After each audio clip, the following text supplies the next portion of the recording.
Benny and the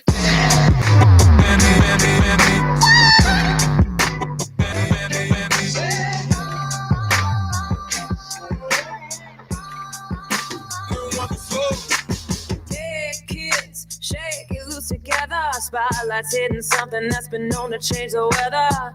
We'll kill the fatted calf tonight, so stick around. You're gonna hear electric music, solid walls of sound. Say, Candy and Ronnie, have you seen them yet?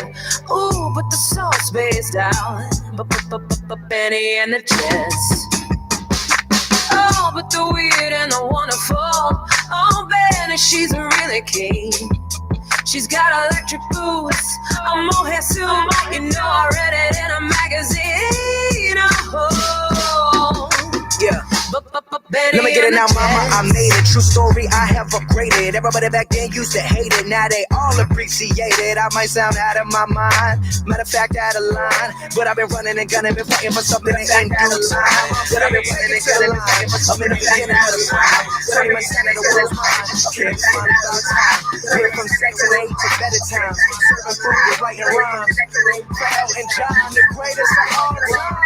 Hey, kids, and John, into the faithless, maybe they're blinded, but then it makes them ageless. We shall survive, let us take ourselves along. We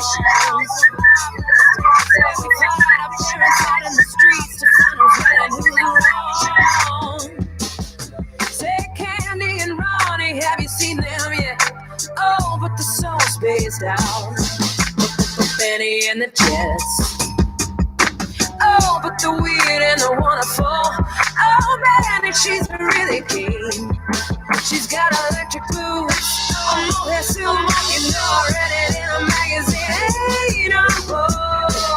Oh, yeah. But Benny and the Jets. Benny and the Jets. Yeah.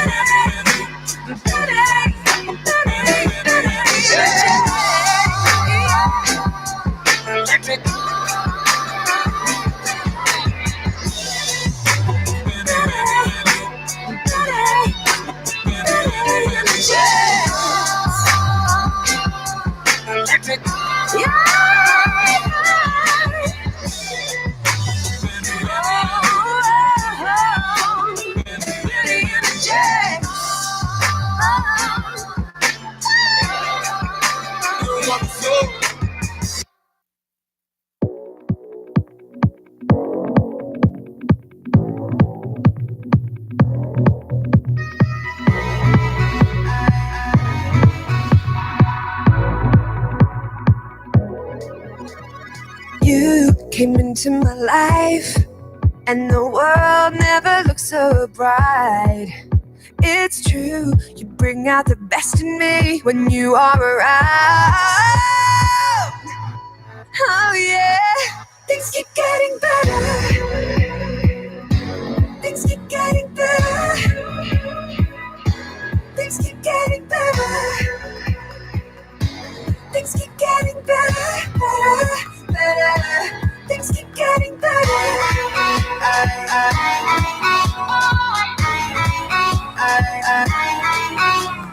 Day, it's more than one day that you'll be here beside me. It's you and all of the things you do that make it alright. Things keep getting better. Things keep getting better. Things keep getting better. Things keep getting better. Things keep getting better. Things keep getting better.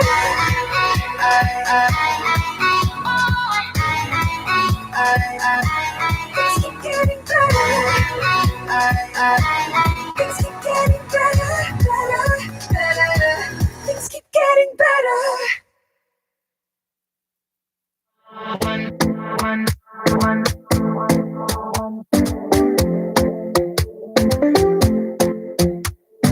Talking in my sleep at night, making myself crazy.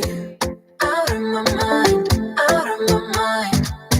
it down and read it out, hoping it would save me. Too many times, too many times. My love, he makes it feel like nobody else, nobody else. But my love, he doesn't love me, so I tell myself, one, don't pick up the phone, you know he's only calling cause he's drunk and alone. Two, don't let him in, you have to kick him out again. Three, don't be his friend, you know you're gonna wake up in his bed in the morning. And if you're under him, you ain't getting over him. I got no rules, I count him. I got no rules, I count him. I gotta do it for myself. I got no rules, I count him. I gotta do it for myself. I keep pushing forwards, but he keeps pulling me backwards. Nowhere to turn, nowhere to turn. No, now I'm standing back from it. I finally see the pattern. I never loved. But my love, he doesn't love me, so I tell myself, I do. One, don't pick up the phone, you know he's only calling cause he's drunk and alone. Two, don't let him in, you have to kick him out again. Three, don't be his friend, you know you're gonna wake up in his bed in the morning. And if you're under him, you ain't getting over him. I got no rules, I count him. I got no rules, I count him. I gotta do it for myself. I got no rules, I count him. I gotta do it for myself. Practice makes perfect, I'm still trying to learn it by heart. Eat, sleep, and breathe it, rehearse and repeat it, cause one, don't pick up the phone, you know he's only calling cause he's drunk and alone. Two, don't let him in, you have to kick him out again. Three, don't be his friend, you know you're gonna wake up in his bed in the morning. And if you're under him, you ain't getting over him. I got no rules, I count him. I got no rules, I count him. I gotta do it for myself. I got no rules, I count him. I gotta do it for myself.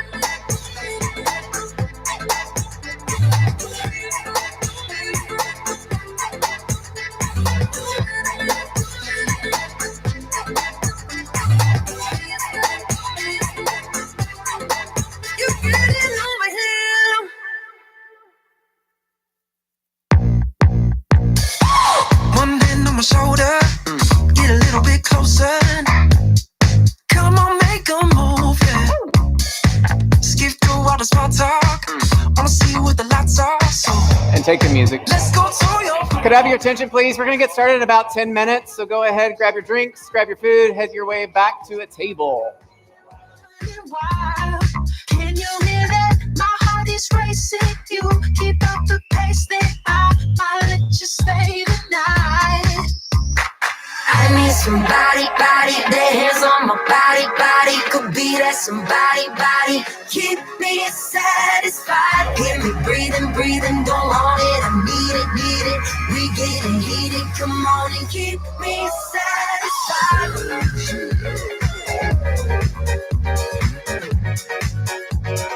Keep me satisfied.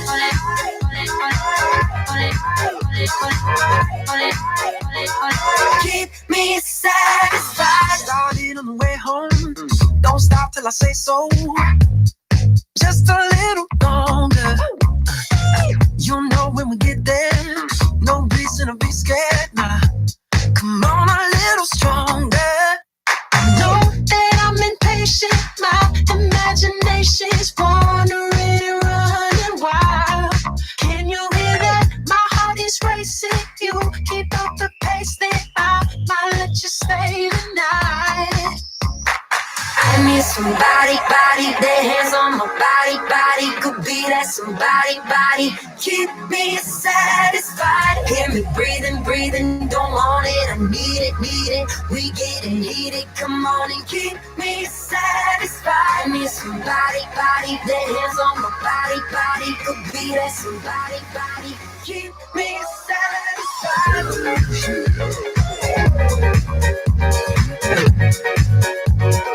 Keep me satisfied.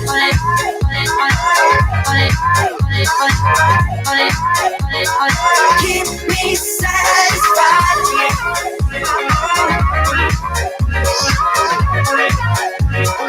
Keep me satisfied.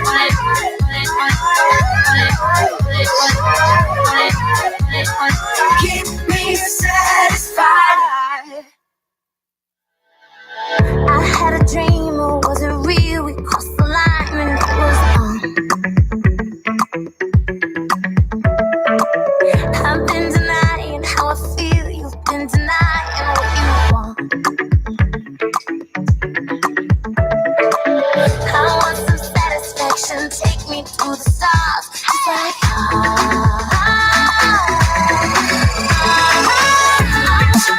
through the clouds, break the sea. I'm dance on the roof, you and me alone. I wanna cut to the feeling.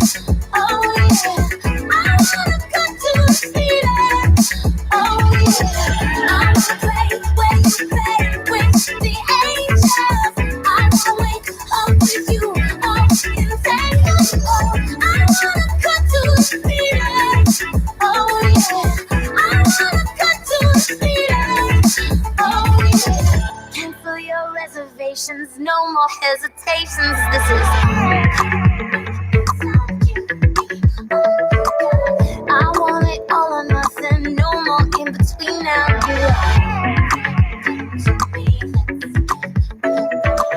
A chemical reaction, take me in your arms and make me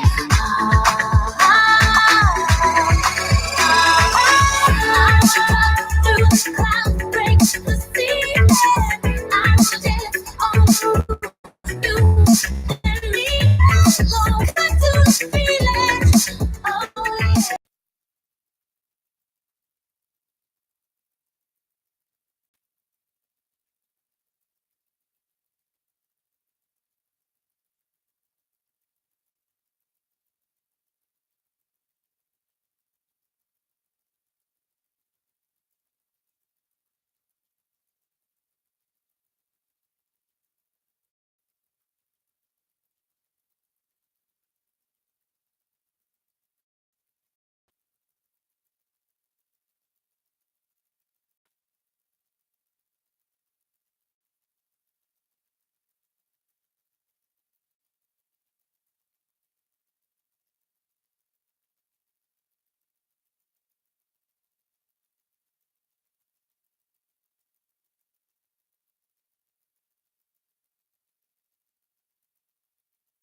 I don't know how my mother ever did this as a teacher.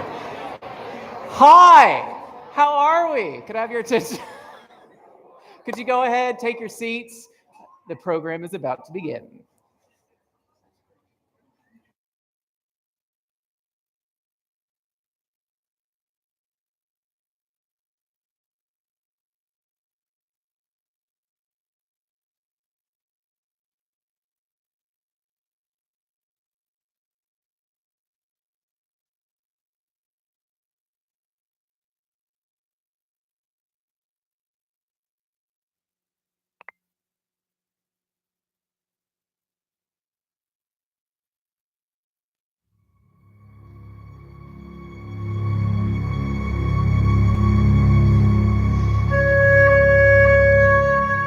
Mike, you can't help but smile when you think of him. His humor was infectious, and he was a master at wordplay. He could deliver those one-liners with such a straight face that sometimes it was a moment before you realized he'd done it again. He was interested in anything and everything. We got updates on bourbon testing. The Abbey Road Festival was a must each year. What Paul and Nicholas were up to, fishing spots he liked, McCartney's obedience classes. Mike was a master gardener and always excited to show you a new plant or trade garden tips, show you something blooming in his yard. Being a Beatles fan, Mike had a line from a Beatles song in his email signature. Do some good before you say goodbye. That he did. Miss you, guy. Jody was the best part of Kindred, an amazing person who always kept a smile on his face. He was always able to keep myself and others seeing things in a positive light, even when we didn't want to. Truly amazing personality. He always went above and beyond to take care of our end users. He was willing to help in whatever way he could, even down to his last days. Jody lost a short but courageous battle with cancer on January 31st, 2019. He was not just my coworker or our coworker, but a true friend and will truly be missed.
Let's reach, let's go, woo! Welcome to Energize this year. How are we? Good. I'm glad I saw some people laughing, but apparently I needed to have some Kleenex earlier. I know that the first video was kind of hard to watch for some people, but I think it was the right thing to do. Both Jody and Mike made monumental impacts to some of the people. Where is Thomas and Margie for your tributes to them? It's very nice. But On that note, I now have to take the emotional roller coaster back up the hill. So we're here to have fun today, right? And celebrate with everybody. Where are my first timers to Energize? Where are my new employees? Where? Jason says, well, for my new employees, one, thank you for choosing Kindred as your place of employment, especially with an IS organization, and welcome. It's hard to believe this is our 5th year, 5 years of doing Energize. And we've come a long way. And I know I've had a lot of people already come up to me and say, oh my gosh, I really like the environment this time. So it keeps evolving every year. So it just keeps getting better. So just remember that. We have a lot to cover today. So I do not have an opening monologue of jokes. I am sorry. But something that Zach doesn't know is that we're preparing for next year because he is going to do an opening act next year. We're going to do auditions for dancers. If you'd like to do that, it'll be in November. Zach, where are you? Sorry, this is part of your job description that says jobs as also assigned. So surprise, you get to work on that next year. So we do have a lot to cover today. Can you bring the agenda up real quick on the slide? When we go through everything, things to keep in mind, you can grab food, you can grab drinks. I just ask that you be quiet as you work your way as to not disturb other people. Try not to congregate back in areas. If you need to go to the bathroom, go right around on the side, do a U-turn all the way in the back. And then I really do ask that you stay all the way to the end of the presentation. One, it's just it's where the awards are, so we get to honor our peers on that behalf. And then also you can't win any of the raffles if you're not here. So please stay to the end. So we're gonna go ahead and get things kicked off. Are we ready? Yeah. I do this every year. Are we ready? See, I knew you had it in you. So I want to introduce our first speaker. The last couple of years, I've gotten to work with him personally on some projects. And I have to say, he's become one of our leaders that I greatly admire for his leadership capabilities and a lot for what he's done with his organization, especially, and he'll touch upon this in his presentation about the culture rollout. And I'll talk a little bit about that later. Also, just working with him personally, he's just a great guy. So I wanted to bring to the stage Jason Zachariah, president of our Kindred Rehabilitation Services.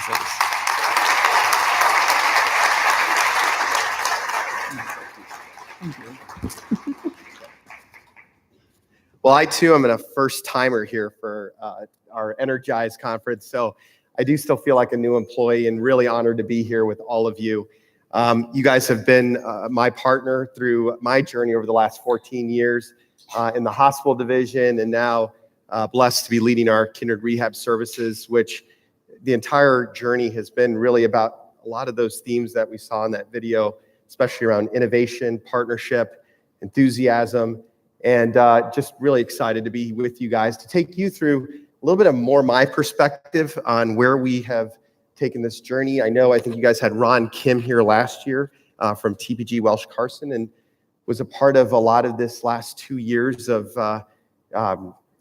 dating and courting, and give you a little bit of my perspective and hopefully energize you guys to where we are moving as an organization and the tremendous growth, and really as my innovation partners, what we're doing to continue to fast track that growth and ultimately create the best employee experience and best patient experience possible through that. So with that, when we went through, sorry, I'm gonna go backwards.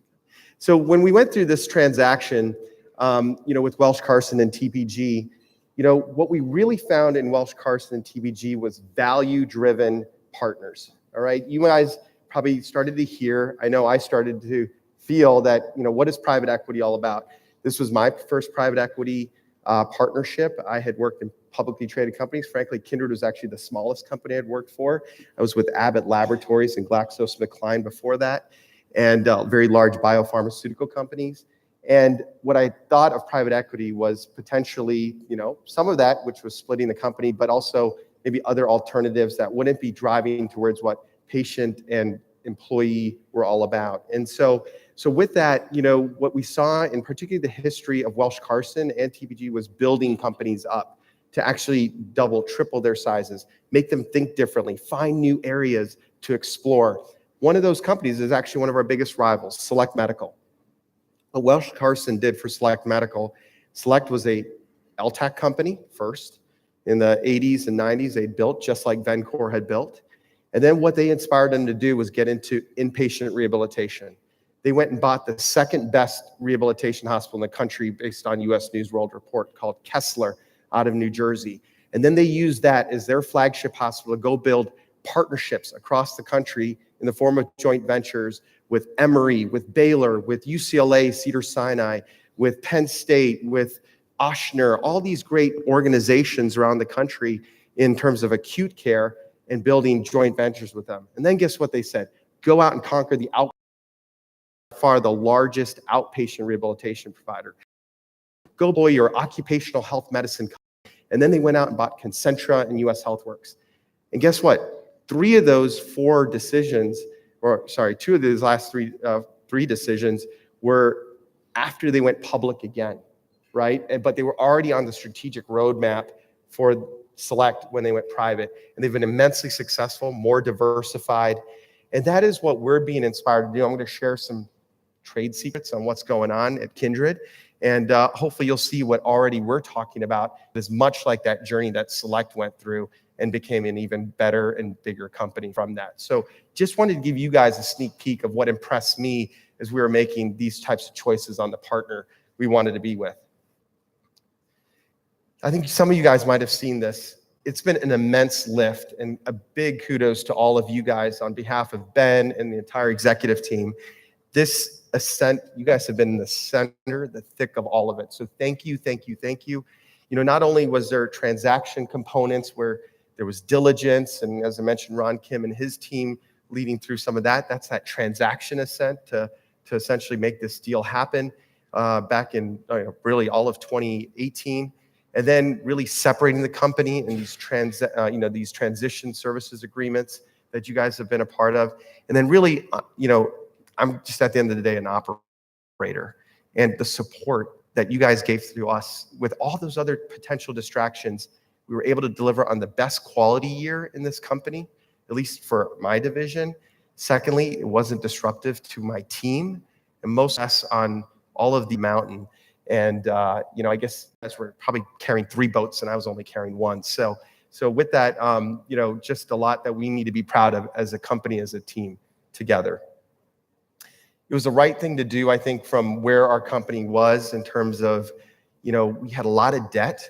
It was great to be a large home health and hospice provider. But I think if some of you guys were here back in 2014, we got pretty aggressive to do this. It was nice to be diversified, but at the end of the day, when home health and hospice was a big acquisition, several $1 billion, it put a lot of debt on our company. But then on top of that, the LTAC division went through a lot of change, and so it was pretty volatile for our stockholders, and that's not good at the end of the day in a business like mine, where what do we need to be?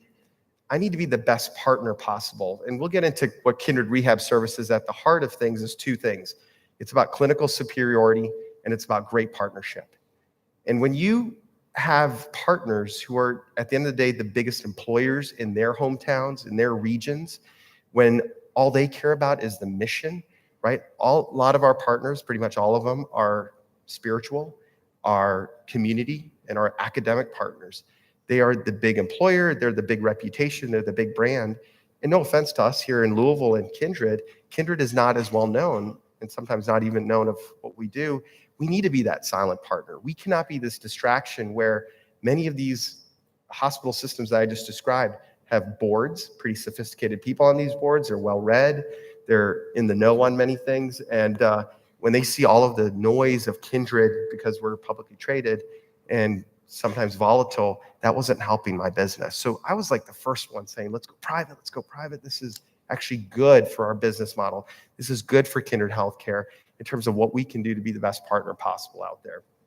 So those are just some of the, I don't want to get into all these technical things, but when you have to go pay, just like your mortgage, a big debt expense, and you're barely trying to clear that, how can you invest in technology, right? How can you invest in your people? How can you invest in growing more rehabilitation hospitals and infrastructure? You just can't do that when you're constrained like that. It was a lot of work and uncoupling of some relationships, like with Ventas, our big lease landholder and building holder. It was about uncoupling some of the anchor, which Humana is benefiting from with the home health and hospice. And at the end of the day, it became apparent that we became very wholly focused on what we are here to do, and that is to really take care of the most sick patients in America, right? So we're going to start, you guys will start hearing themes, 4 major themes across our organization. Number 1 is we take care of very unique patients, right? Those unique patients are largely found in our LTACs and inpatient rehab hospitals. Number 2, we are wholly focused on partnerships, right? As some of you guys are aware of with our joint ventures and our management partnerships with hospital systems and all of that. Third, we've got a huge push on being the best quality in those LTAC and IRF settings. And then what a lot of us are part of is this innovation journey.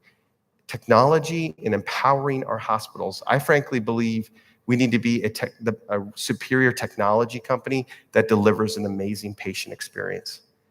That is the formula of Kindred Healthcare. And I've been really passionate with Charlie and team on continuing to build enablement technology that's surrounding our patient experience so that we can not just be, no offense to my team, a body shop, right? So they use this term in the private equity firm. We're not interested in owning body shops. We want enablement companies that have a lot of technology wrapped around it to deliver value in the form of products and services. So that's where real value for private equity companies comes from. So if there's anything I hope you guys get out of this is how much technology and our IT has got to be an inherent integrated part of our care delivery. That is how we get ahead of the company I just told you about, Select. That's how we get ahead of Encompass, or formerly called HealthSouth. So the need for integrated partnership is only going to escalate, particularly as we talk about NetSmart and some of those things here in a few minutes. But going back to operations, for a year that could have been full of distractions, and I just showed you the ascent, right? Those 3 ascents. You look at the end of the day, what happened. For the first time, at least since I moved to Louisville, after being in the field for 8 years, our company hit budget. We hit our total budget of $166 million on $166 million budget, right? That is something that, it's sad to say, we weren't able to do because we had debt expenses. We had a lot of distractions across our 4 divisions. And so to be able to deliver on enterprise performance is a big deal. With that too was both our IRFs and acute rehab units, at least on the rehab side, saw tremendous growth year over year of almost 5%. Our volumes were growing, so people wanted more access to our care, both on our LTAC and our rehab side. And managed care is really the big, more and more Medicare patients are switching to managed care, right? Medicare Advantage. And that was growing at double-digit growth rates. We had some of our best turnover rates that I'd seen in about a decade in our organization. Once again, for a time where people could get distracted and say, hey, you know what, that seems like an unstable company, we had more people staying. So it's seen our vision. We'll get into our culture journey here in a moment, because I think that was a big part of the driver. I mentioned quality, best year over year in many years across both our divisions. And then we'll get into a growth pipeline that I hope energizes all of you, particularly those in implementations. I'm going to need a lot more project management and implementations resources, Charlie. So I want to get you really fired up about where this company is going with this pipeline called the IRF pipeline. It's a little bit of an eye test here, but today, obviously, with our, Kindred today is about a $3.5 billion company. If you look at what kind of makes up the bottom line, our revenue of our rehab business is less than 40%, but actually we make up, when it comes to the bottom line or EBITDA contribution to the company, we're actually 70%. So we're really proud in the rehab business. We're small and mighty, but we run lean and mean. We use a lot of enablement with our technology and all of you guys as our partners to create efficiencies. But on top of that, we deliver a superior clinical profile that's better than that of our competitors. And once again, I mentioned Select and Encompass. So I want you guys to always ingrain in yourself. And if you guys are read and like to see what the industry is doing, I want you guys to follow what Encompass and Select, be my industrial, cohorts and espionage and finding out what are they doing, right? Because I do believe in what inspires people together in a room, in a company, is actually culture is a big part of it, but it's actually a common enemy, right? When we have common enemies, we actually are driven together to be better than ourselves, right? So my common enemies is always Encompass and Select on what they're doing, because I admire them as companies, and particularly Encompass, I think they're doing a lot on the technology front that I want to continue to master over them, right? And so please, more ideas, more thoughtfulness around things that you might see, not just by those two companies, but that can make our service delivery, our partnership better through technology enablement is something I'll invest all day long. Right? But today, very proud that there's a lot of water we carry for this organization. I think literally 10 years ago, I walked around in the hospital division. I ran our California and Arizona operations as a chief operating officer. And, I always said, as the hospital division goes, as does Kindred Healthcare. And now I can effectually say, as does the rehabilitation division goes, as does Kindred Healthcare. So it's an evolution, right? And that's all I'm getting at is businesses change. And just as much as the LTACs have gone through a lot of change, I'm always humble and wary that all it takes is a stroke of a pen by a CMS administrator or a senator or a president that could change the fortunes of where we sit today as an IRF company. So the whole idea for at least my division, I'm always looking at ways to diversify, looking at ways to be 5 chess moves ahead, if it's through our partnerships, if it's through other areas that we get into. And that's where kind of our first kind of thing that I'm going to share, because when we were a publicly traded company, I probably couldn't say this out loud, but we are exploring aggressively to start a third division in this company. And that's on something that plagues our nation in big ways. That's where hospitals admittedly say they do not manage well, and that is in the area of behavioral health. It is a social determinant, even though it is mental and spiritual in nature. It drives so much physical poor health in our country. It is early indications from child abuse and physical and mental abuse at a young age to drive awful outcomes in the physical side. And then let alone the acute needs that are, consuming our ER resources, consuming our psychiatry and behavioral health resources. There's not enough psychiatrists in this country. You think general practitioners and internal medicine and family practice is short? We're short like 30,000 psychiatry professionals in this country.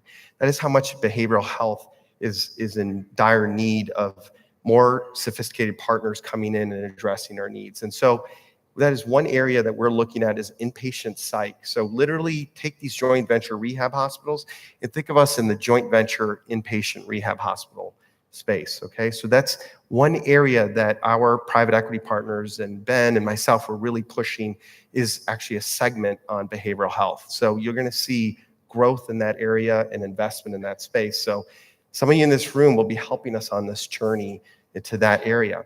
But guess what? We're already aligned in that area, not only because we have dozens of partners that have inpatient psych units that we have operating trust with, but for those in the room that are touched by NetSmart, that work for NetSmart, NetSmart is the largest behavioral health EMR platform in the country. Think about the partners they're already connected with that probably just need more capital, more sophisticated operators like Kindred Healthcare to come in. We've got so many ways to pivot and build on this inpatient psych strategy that I'm really excited and Ben's tasked me to help build this under right now the rehab division, and then hopefully spin it off into its own business segment. Any questions around that part of it? We'll have also Q&A in the end, but please raise your hand if there's anything that needs clarification, anything, any thoughts, ideas. I just wanted to keep this interactive, all right? So with that, we are continuing to grow as an organization. We're about $3.5 billion today, on the move to be a $4 billion company. I'll show you that driver. But everything you see here in those top 2 blocks are a growth company, right? And that's great for all of us. That means more jobs, more support, more investment. And, IT is right in the interface of all of that.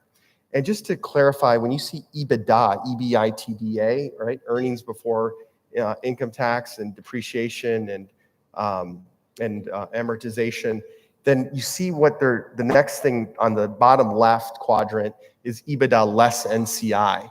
NCI is non-controlling interest. So when you're in the joint venture business, we give cash distributions to our equity partners, right? So if you have 50-50 right? You're giving 50% of that non-controlling interest to your partner. So that's what the less NCI means. So when you guys see more and more of that, as we become a bigger joint venture company, and I'll get into this in a minute, but we're going to get into LTAG joint ventures as well. You need to know what our EBITDA is less the NCI once we give a distribution to our partner away. But you still see really nice growth of anywhere from 5 to 6% as an organization.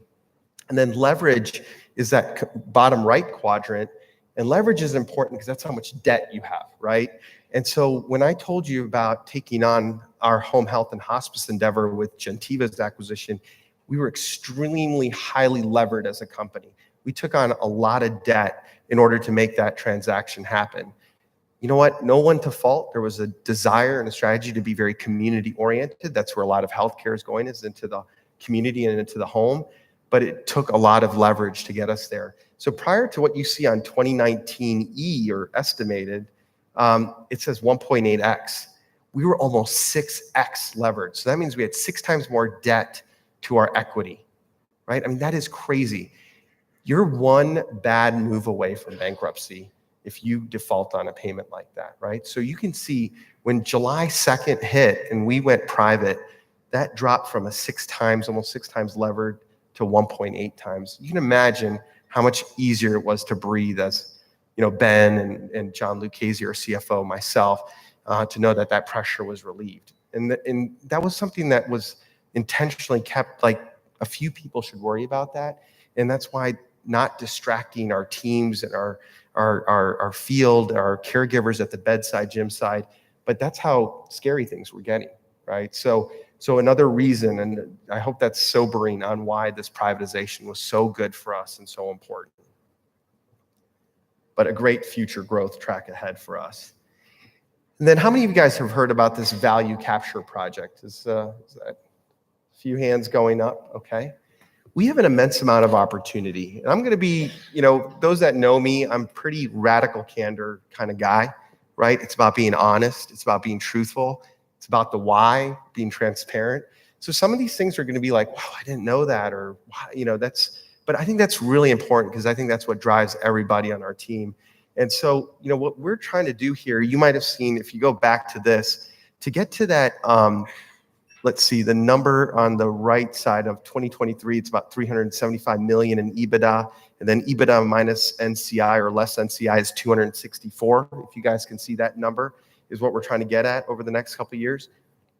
These are the main drivers to get us to that 264, which is that right blue bar on there. And so there's a couple of things that are going to happen, all right? The LTACs are going to go through some criteria change to finish off. That's going to actually hurt us, okay? So that's going to be a drag on our organization a little bit as we still optimize to get the right patients in our hospitals. And then the next area we're going to grow is these joint venture, so IRF joint ventures, these rehab hospitals that are in partnership with the hospital systems around the country. And then we've got 5 years of real core growth in our organization, which is just more patients, access to care. That's kind of the middle green bar. And then you see $50 million in value capture. And this is about being smarter about purchasing things. This is about negotiating better rates. This is about us as operators choosing the right products for our patients that are standardized, that we have discipline around what we buy. We were very loose. We were very loose purchasing organization. Good companies, 90% of their purchasing go on a purchase order, right? You've heard of a purchase order. I too was shocked that I thought we were like 90 to 100% purchase order type of organization. Very quickly during diligence, after TPG Welsh Carson, 24%. 24% of our stuff went on a purchase order. That means everything was loosely being purchased. If I decide I like this vendor, I'm going to go and do it. It's not vetted. If Pete Calmy likes something, but now take this all the way down to a hospital could choose someone, and another hospital, literally, like let's just take South Florida, our Hollywood hospital could order through something, and then our Coral Gables hospital could literally be on something else or ordering for the same type of item, right? And so that lack of discipline is just simply put a $50 million opportunity that we see. We're just trying to get more disciplined around that. So that's what this value capture project is all about, so that we can become a stronger, healthier organization. Once again, invest back in our technology, our people, better benefits, all of that comes with some of this discipline coming into place. This is basically the trajectory that we're going to see this not distracting, but really just about getting smarter, more disciplined around this and sustain savings in 2020 and beyond. So a healthier company, right? That's the key. So I know Pete's not here, so I'm not going to speak to Pete's strategy, and I can answer questions for that area too. But I want you guys to have a little bit more time on Kindred Rehab Services. You see what it starts with, right? It's a relentless focus on culture and values. I inherited an organization 2 years ago when I came in as president that was almost like a mini Kindred. It's going to sound very familiar. You know, Kindred Healthcare had a rehab division, a hospital division, a nursing center division, and a home health hospice division, right? Did we have a core set of values that bonded all 4 divisions? Right? No. We were a holdings company that had 4 separate operating entities, right? And have no shame in this, because I was just as much a part of the problem. I can just take California. You know, I cared only about my LTACs and how they performed. I was not reaching across the aisle to Kindred at Home to say, how can I help discharge patients better? I had all my distractions. I was eating my own cake, you know, just like, this is what we got to do. I was immature in understanding that, right? So it starts with me. It starts with me, right? Every individual one of us have to look at, are we a company united together, or are we all in it for ourselves? And then when you hear about integrated culture or integrated cluster markets, right? How many of you guys heard about these cluster markets, right? The reason why cluster markets were a cluster, you know what, was that we had no bond in culture, in values, right? Repeat that again in what we had in our subacutes, trying to put subacutes in our LTACs. That was a failure too. Because guess what? Nursing center division and hospital division didn't even have a light culture that we could put a subacute unit inside our LTAC, a mini cluster, right? And we know where that is. I think we have maybe maybe 1 or 2 left in that. It's history repeating itself. And the reason why I'm so passionate now, being more learned, being more mature, is that for our new company to be as successful as it can be, in a time where we need to do it more than ever, right? Already, our LTAC rehab teams are inside Pete's hospital division hospitals, right? That's been going on for 2 decades now, right? So we already are integrated and need to be united in our values and our culture. Number 2, the rules are changing now, whereby acute rehab units, just like subacute units, can be located inside the 4 walls of our LTACs, right? Another reason why we're going to be more integrated. And then I mentioned to you about joint venture LTACs. We've got 2 joint ventures that you're going to see on our pipeline here in a moment that are going to be opening up in Anchorage, Alaska, and in Peoria, Illinois, that are going to be the first time we put a joint venture LTAC and an IRF together, all right?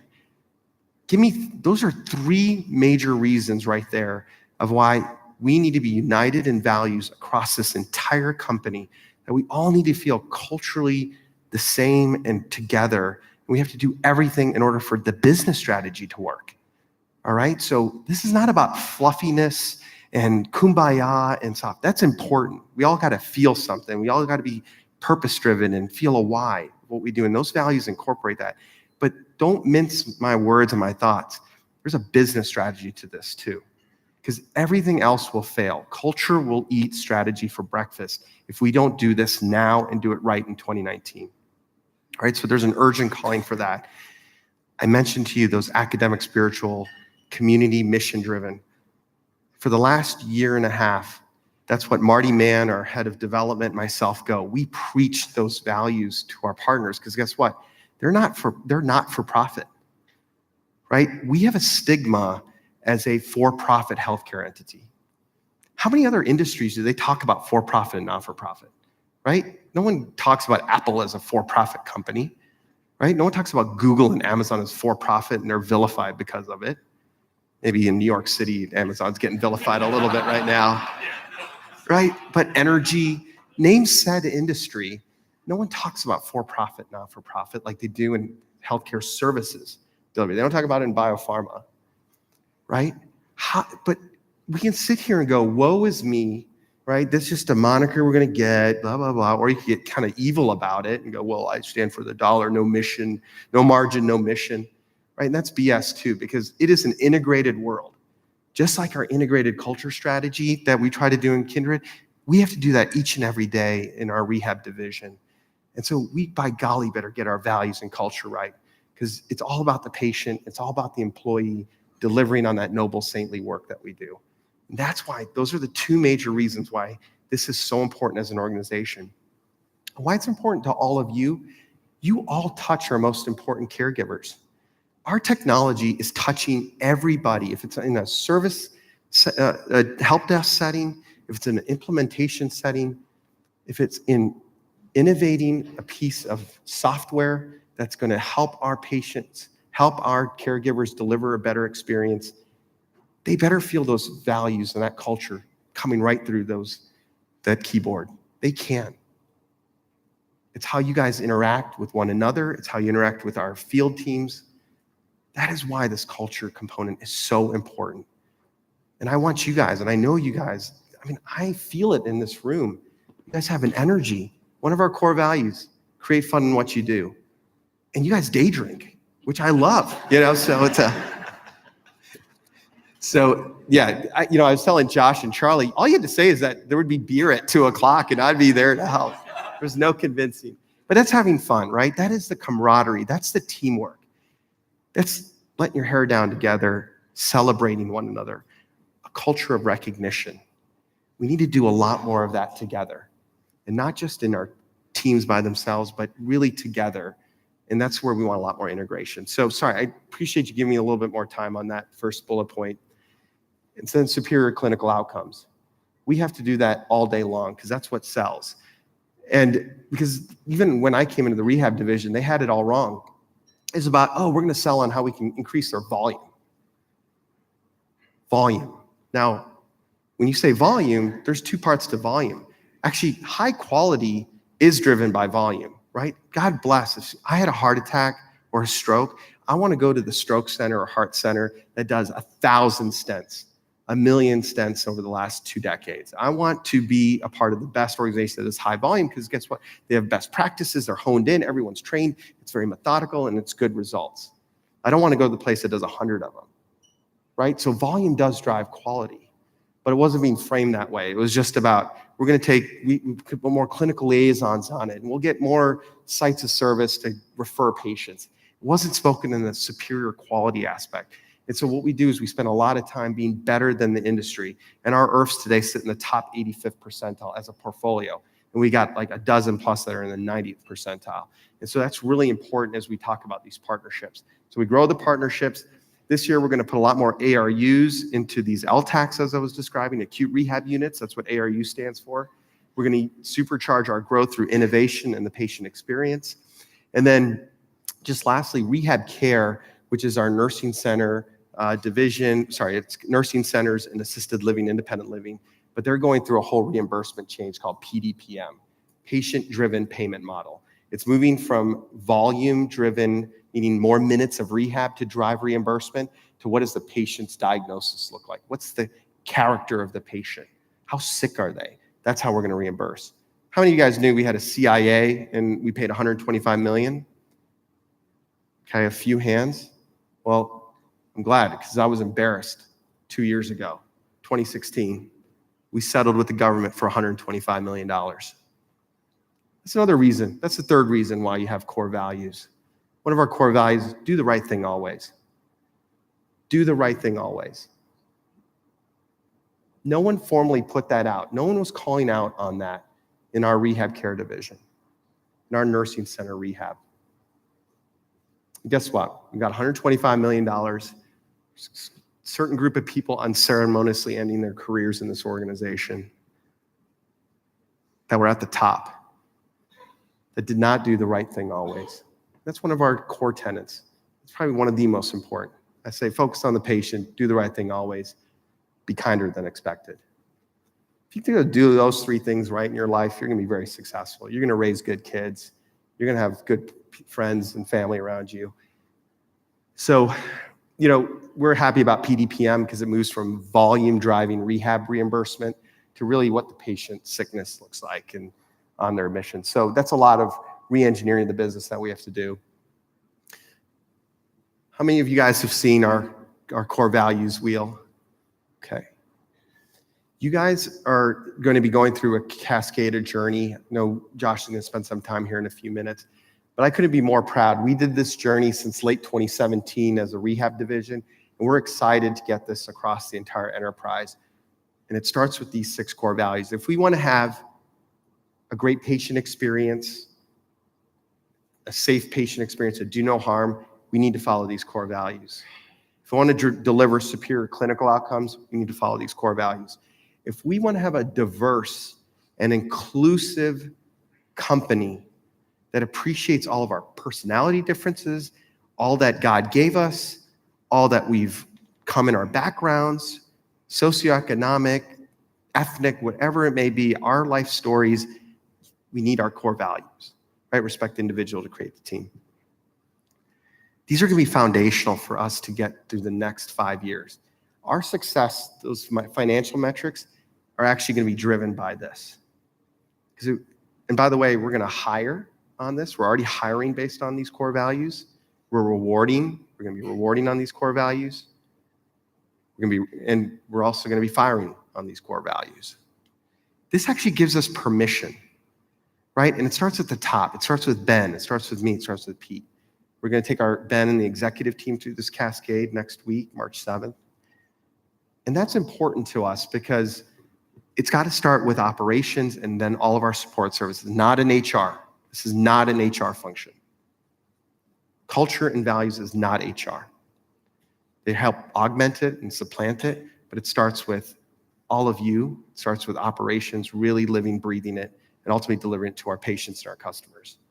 And guess what? Your customers are all these amazing employees that deliver that great care.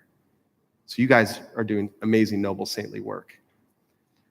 And so with that, we are cascading. We are going to be really trying to touch everybody across the organization. And then on top of that, the team that has been supporting us around some novel recognition platform called Recognize Core. It's our Easy Thanks app. I had set a goal for 150,000 recognitions amongst our rehab team, and it ended up being 170,000. And what I'm excited about is getting our hospital division on, our support center. We have points that come off of this that actually have some value to it, but it's more about the recognition. And we started to learn some things too, that when you get a formal recognition, written recognition, email recognition, this type of recognition, it actually reduces burnout. It's actually statistically significant that employees, particularly caregivers, when they receive recognition on a regular basis, it actually diminishes burnout. And how many have heard there's a lot of burnout in healthcare, right? And so we believe this is actually an important part of preventing burnout. It's an important part of our culture. It's an important way of hardwiring it and getting into all we do. And so this is where technology and culture come together, right? And so we want to have fun with this. We want to use this as a way of touching off IT projects, business issues. I bet you could talk about everything you do and you could find 1 or 2 core values, if not all of them, to signify the why of what you do or the why of all of us embarking on an initiative. So try to think about that.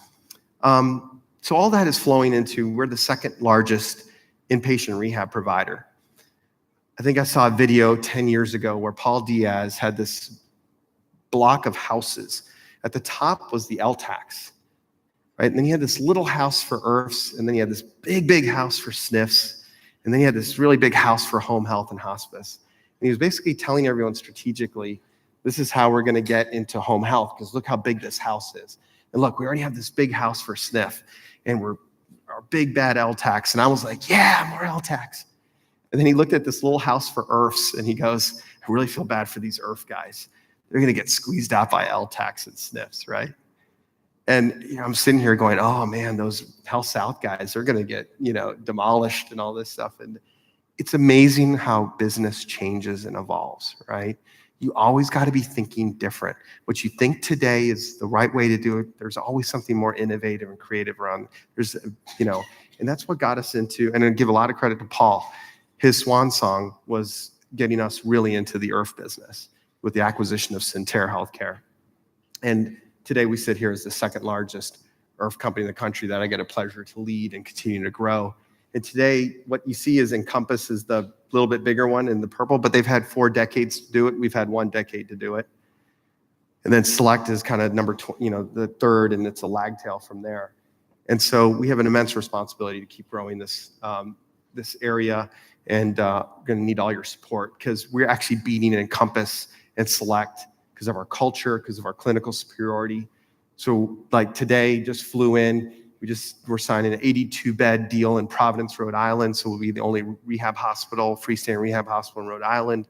And just while we're flying back, we signed with Genesis Healthcare in Davenport, Iowa, right? And that's a 40-bed. So we're just growing like crazy. And I just want to show you I guess I didn't have the pipeline. So the pipeline essentially is where we're sitting today is we're opening about 1 to 3 hospitals a year. All right, 1 to 3. Rob Joyner and his team Vance just been awesome with helping us move this along, right? But by 2020, we're opening up 6 to 9 hospitals a year. How many were here during the LTAC growth when we opened up a lot of LTACs? Really good, because we're going to need your expertise. We're going to be pushing to find out how we can do it effectively. We're going to need a bigger implementations team, a bigger PMO. We're all going to be coming together because it's going to break us. That's a good break us, right? When we can open up 6 to 9 hospitals. When was the last time we were opening up that many things? Think about how big this room gets when you go from, a doubling of the size of our rehab division in just 3 years. We have 22 hospitals today. We're going to be at 41 by 2022. Right? We are growing, and this is where we have a lot of good success stories. The other part of our business, we have these acute rehab units, about 100 acute rehab units. We're already converting 6 of them. This actually slide is old because it was late last year. We had 6 that were converting from acute rehab units to freestanding hospitals, and we've got another 4, so now we've got 10 that are converting from acute rehab units to freestanding hospitals. Like that's a great story when you talk about partnership and what we're taking people to. So with that, I just wanted to kind of finish off here on, first of all, to the team that was a part of our rehab tracker journey. How many of you guys are touching rehab tracker? I know Chris and team. All right, good. So this is a really important part to me. We talk about patient experience, right? My dad broke his neck 4 summers ago. Physician, like my strength, someone that has a shadow of a leader that I always wanted to follow. And, to see him break his C1, C2, which he should have been dead, paralyzed, and he survived through that. But it was 4 to 5 months of rehabilitation and trauma, and, it was torture for our family. And that was really the inspiration to say, how many families, and I know many of you have loved ones, or you personally have been sick, and you want to share in the progress as you're getting better and things are recovering.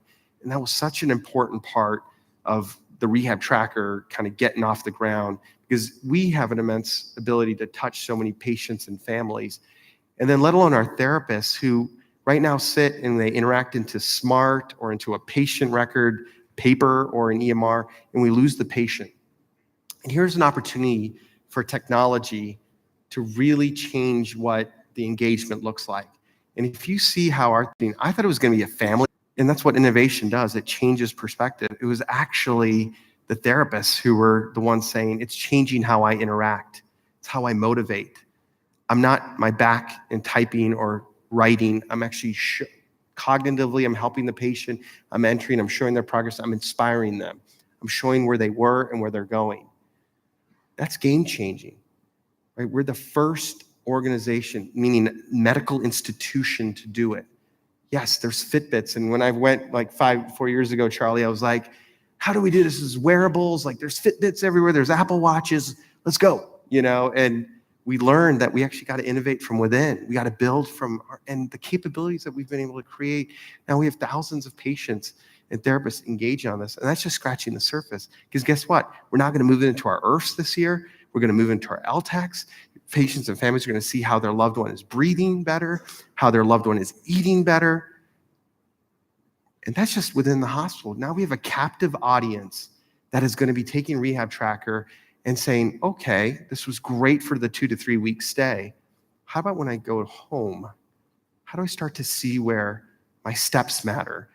Maybe we do start to integrate it to the wearable. That's more wellness and community-based. That's easier to charge and all that. It's hard to clean and charge stuff when you're in a hospital bed and all the things that are happening.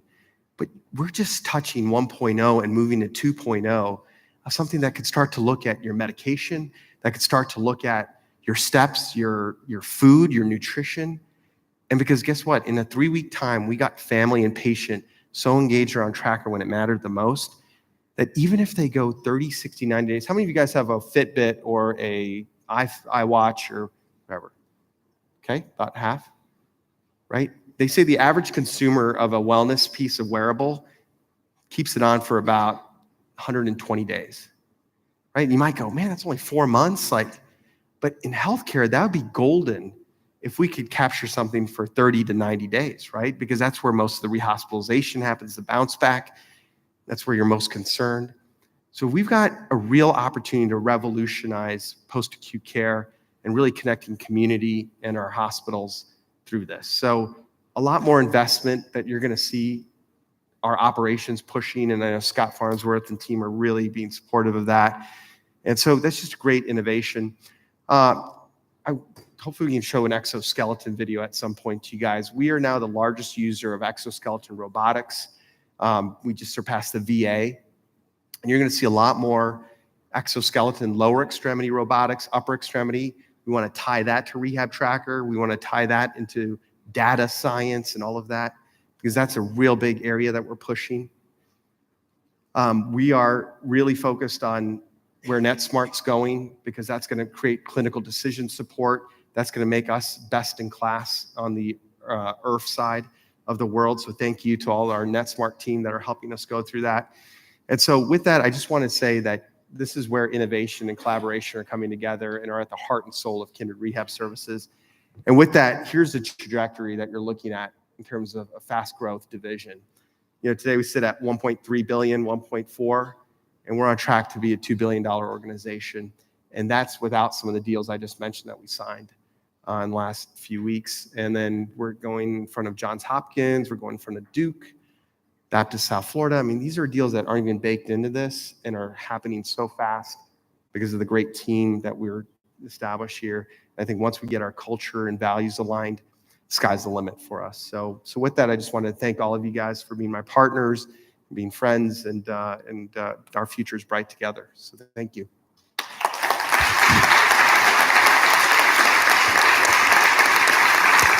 So Jason, do you have a couple of seconds? Do we have any questions for Jason while he's here? Any questions? Oh my gosh, you're silent. I know it's not not a question. Okay. Well, Jay, can you stick around for one quick second? Because I'd like you to see the video that we put together about the culture cascade robot. All right. Part of what's made Kindred Rehabilitation Services so successful is its people, and more specifically, the organizational culture of how team members interact with each other and our patients. Over the last year, KRS launched Course.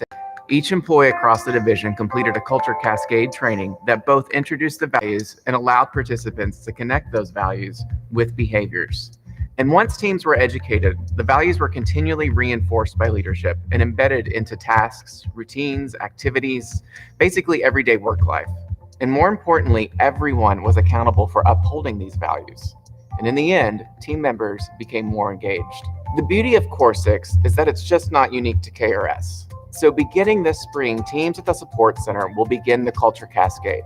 I personally will be leading the cascade for several teams, including IS. We've recently formed a Culture Catalyst team that includes representation from IS, and the work that this Catalyst team is doing will then be woven into the Culture Cascade and embedded into our daily work routines. Thankfully, we have so many team members that are already living by these values, and these people will become the champions as we build our new culture. Well, when I think about being kind, I think of just being friendly. Especially like when you have new people that come on the team, being helpful, answering questions. When somebody is overloaded on the team, to say, "Is there something I can do to help you?" I think also generosity and just being considerate of someone else is another component of that. I think it makes for a more, it does make for a more productive work environment, because when you are with people who are kind and who treat each other in that manner, it makes it easier to do your job. I think the biggest thing for doing the right thing always is being able to relate to those individuals, right? So you have to understand and you have to know those people, and really put yourself in those shoes. In order for us to do the right thing always, you got to take the time, you got to invest in that so that you understand what is needed and kind of where they're coming from. We get so lost sometimes in the fact that the impact we have to the patients, we're not direct caregivers, but the tools that we provide that provide the outcomes, that's what it's about. How can you not be happy? How can you not have a smile on your face and be proud of what you're doing when you're making sure that that's always the right thing? In any organization, you find that technology unfortunately becomes somewhat removed from the business of the business. And our business is very much taking care of patients.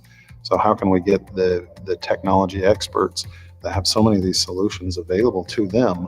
How do we get them thinking about the patient? How do we get them focused on that patient? It's a totally different world to have somebody that calls you up in the middle of the night and says, "I need help balancing my books," versus "I need help keeping a patient alive."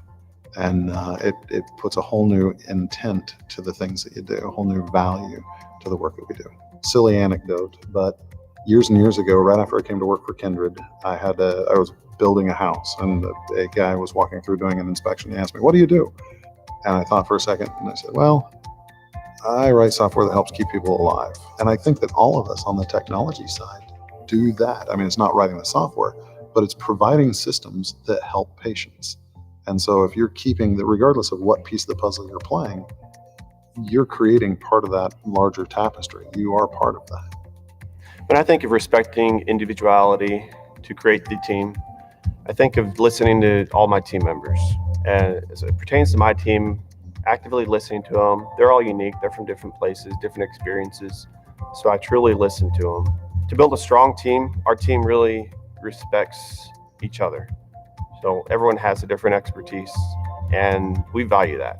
I mean, everyone's in their high-level career, and they have so much knowledge. So bringing that out and taking it and respecting those professionals in all those different areas, even outside our team. There's professionals across the board that we can use to solve problems. So when I think of the value of give your best, I think it starts every day when you walk through the door with positive intent, and not only for yourself, but I think you need to have the assumption that it's positive intent from everyone that you're interacting with as well. I think it makes for better conversations. I think it makes, when you're in a meeting and you get to the root of the issue quicker, I think it makes for more meaningful collaborations. And at the end of the day, I think, if you go in with that mindset, then you can give your best. And if you do that in a positive way, people want to give their best back to you. So I really am a big believer in positive intent. Doing your best means that, you have to have a little bit of courage and not be afraid to put yourself out there. And I think the most important thing is to do what you say you're going to do. People respect that. They start to expect it from you. And I think they feel a little more accountability because they know that you do have a high level of expectation in yourself and of others. And I think that it kind of pulls, again, the best out of someone else because you're kind of setting a standard there. Webster Dictionary says fun is a mood for finding or making an amusement. So it doesn't have to be an elaborate event. It can be a smile, a compliment, being appreciative. Those small things could drive fun and enhance the environment, which will then organically bring about fun. When talking about fun in the workplace or even in a leadership role, I believe it's something you have to get behind. You really have to believe in it or it's not going to happen. We are so busy in the day-to-day grind, and you're in routines, you're project managing, you are having meetings, but just a small event such as building that competition or getting to know your coworker brings about fun. You will want to come to work. You'll want to interact with people. You want to know more about them. And I think that makes the workplace more enjoyable. So stay tuned. There's a lot of fun activities on the horizon as we work towards building a more united culture of dedication, compassion, and fun. And I encourage each employee to be a driver of this culture revolution. It really is going to be exciting. So I was really, really honest when I said all of that. And first of all, I do have to say to those individuals who were in that, thank you for doing that. I did not tell them what to say. I literally provided the value set with each of them to let them know what are the behaviors behind it that is currently set up for the culture cascade. And that's really what they do every single day. So thank you to each of those people who participated in the interview. And I'm really looking forward to rolling this out, especially on your table. There are some bands. And I'm sorry, Jason, I took up the last supply that is in the Shop Kindred system. They are ordering new ones, so I don't have enough for everybody. I will get them out to everybody. But you're going to be one up. You get the one for always having fun. So you'll be one up on everybody when we start the culture cascade here in a couple of months. So I'm going to change topics now. I'm going to switch over. By the way, yes, I did change outfits, if you didn't notice. Yes, thank you. Hey, the Oscars still don't have a host. I clearly have the wardrobe. I can start from there. So, but I want to start and turn things over to Charlie Warjip, all of our bosses. So.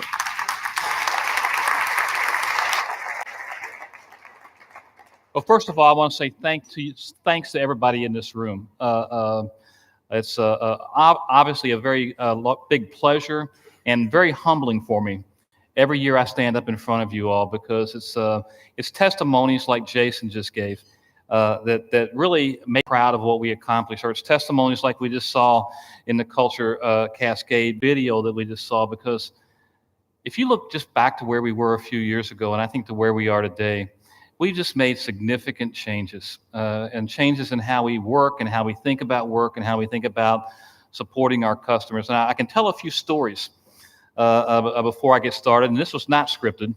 When I first got this job a few years ago, almost 4 years ago, young Mr. Jason came and saw me and challenged me to think about and reimagine IT with him. We had a few interesting conversations over time around how do you do that? I mean, how do you take an organization and evolve it to be more innovative, more created in the business and the operations as we go along, and what does it take to make that happen? And I can tell you, I don't have a better partner on the third floor than Jason Zachariah, because he comes and pushes me. He honors all the work that we do. He's a huge supporter, like you just saw, technical services and what we're trying to get done inside of the IT organization, and just a really great partner. And I just want to say thank you, one, for taking your time out today, educating us on the business. It's always important. We need to learn more about that. And more importantly, being a good partner for me on the third floor as we continue down this journey. So thank you.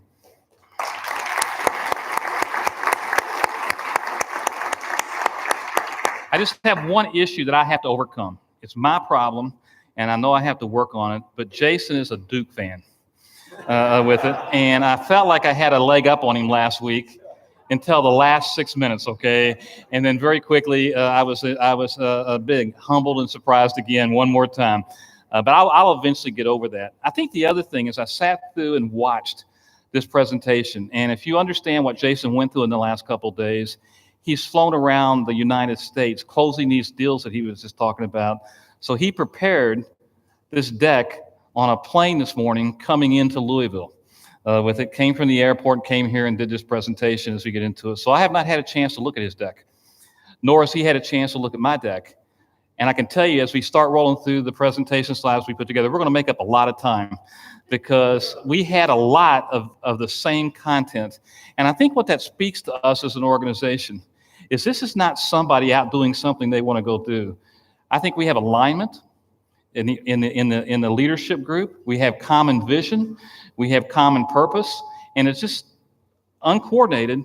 It's going to point out that we had the same thoughts, the same views, the same messaging we wanted to deliver to you all today.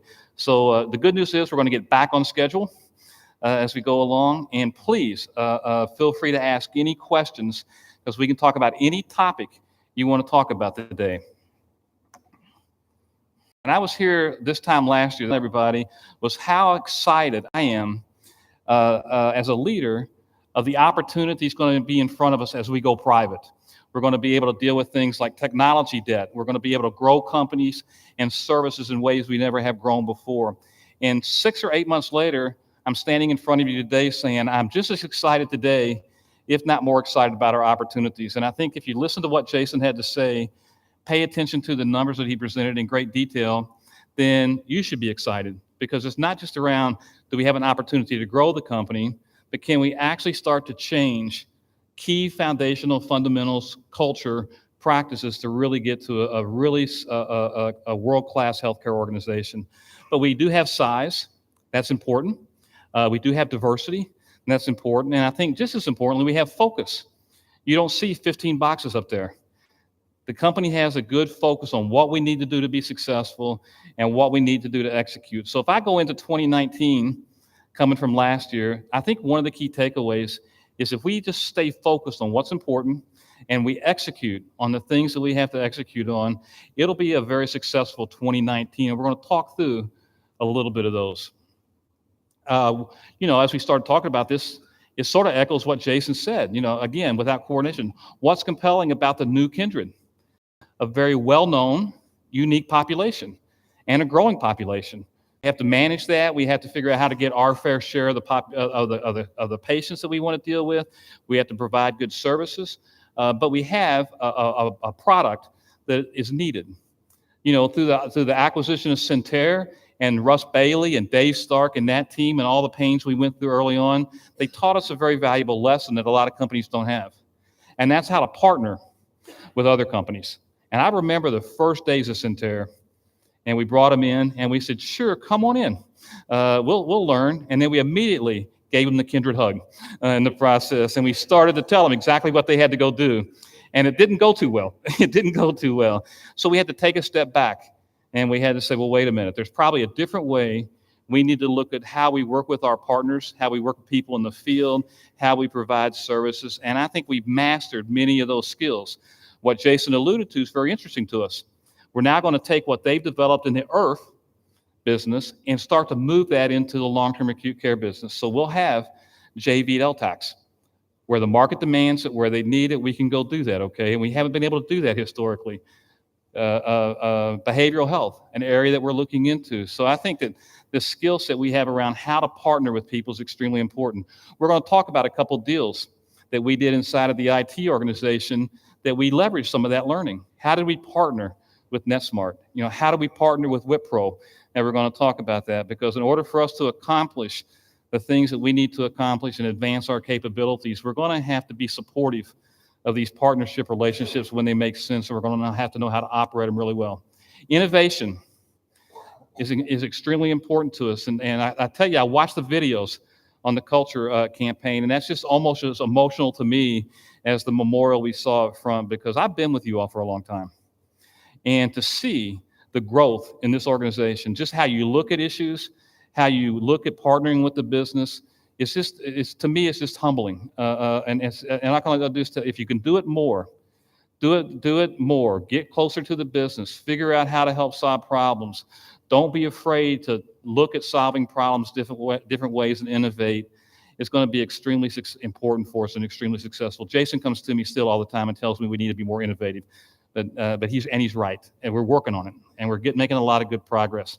Quality by far. I mean, we've talked about it for years. We're now walking the walk I mean, if you go look at the statistics, the KPIs that we collect, we provide one of the best products in the healthcare industry when it comes to quality. That allows us to get into different organizations and businesses to do the things we do. It's not the technology, it's not the services, it's not the Kindred name that gets us there.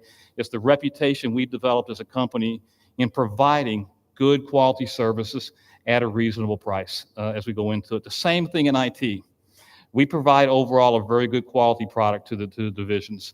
We need to stay focused on that. We need to continue to put that as a number one goal of ours is no matter what we do, provide a quality product. Always do the right thing and do it the right way. And I think also, to Jason's point, we're in a better place we've ever been. That's what made me excited last year because we did have a lot of capital constraints. We were inhibited by the debt structure that we had through all the acquisitions. And part of the go private opportunity, as you all saw in Jason's number, gives us a better operating environment that we have to go forward with. So I'm as excited today, if not more, than I was when I stood up in front of you all last year as we were going private.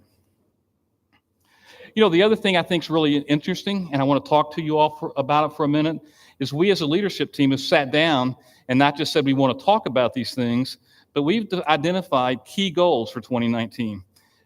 We go to almost every leadership meeting, these key goals are talked about in some form or fashion. And again, it gets us down to that next level. It says if we focus on executing on these 5 categories, these 10 goals, we'll have a successful year. And it shouldn't be a surprise to anybody. We have to focus on improving our quality. I tell you we're good. We talk about our metric. Never take your eye off quality. Just continue to focus on quality, report against quality, manage against quality as we go along. Talent. We don't get there without you all. We don't get there without the talent in the field that we have in place. And how do we begin to focus on programs, technology, capabilities that help us only attract the best talent, develop the best talent, and retain the best talent? And you start to see some of the turnover numbers. I've been here 25 years. We're seeing some of the best turnover numbers that I've ever seen since I've been here for 25 years. So not only are we talking about these things, but we're beginning to execute on these things as we go along. So you'll hear a lot more about what we're doing inside of IT to help drive that, but it's extremely important to us. Cost optimization, that's not necessarily here about cost reduction, but are we spending money the right way? And I think the leverage that TPG brought to the table, some of the expertise that the consortium brought, that's how we get the $55 million. We're taking a very hard, methodical look at where we spend our money, for that in detail, but be very good stewards of our cap, and that's something we're very focused on. Operational excellence, we got to do that. We got to execute. We got to keep our core businesses up and running. We got to keep each of the lines of businesses focused on what they need to do to be successful, and we as an IT organization need to support them. And lastly, when we invest capital, let's do it smartly, let's do it wisely, and let's make sure we implement the things we need to implement to get our return on our investment. And that's primarily around, we need to execute and support the Lacuna strategy. We need to develop and support all the growth that Jason just talked about inside of his presentation. And we need to support this transition of one of our largest divisions, rehab care, to a new reimbursement model. If we do these 10 things this year as a company, we'll be very successful. Now, what does that mean to IT? Well, we went back in and said, okay, we have a couple other things we have to add to it, and maybe another level of detail, because as you all know, we're still in the middle of transitioning Kindred at Home out of the organization so they can become a standalone company. It's beneficial to us in a certain way. We get reimbursed for the services we provide. It's distracting because we got a lot of work to do and we have a lot to get done, but we have to execute on that this year, and we'll talk a little bit about that. But if we can get successfully out of the IT TSA in 2019, it'll really position us very well to support the growth and that we expect coming our way in 2020. We got to free up resources to go work on that type of activity. We've got to get the value out of the NetSmart deal or the clinical platform deal. Everything around how do we integrate with our partners, how do we exchange information, how do we drive innovation so we can provide services a different way.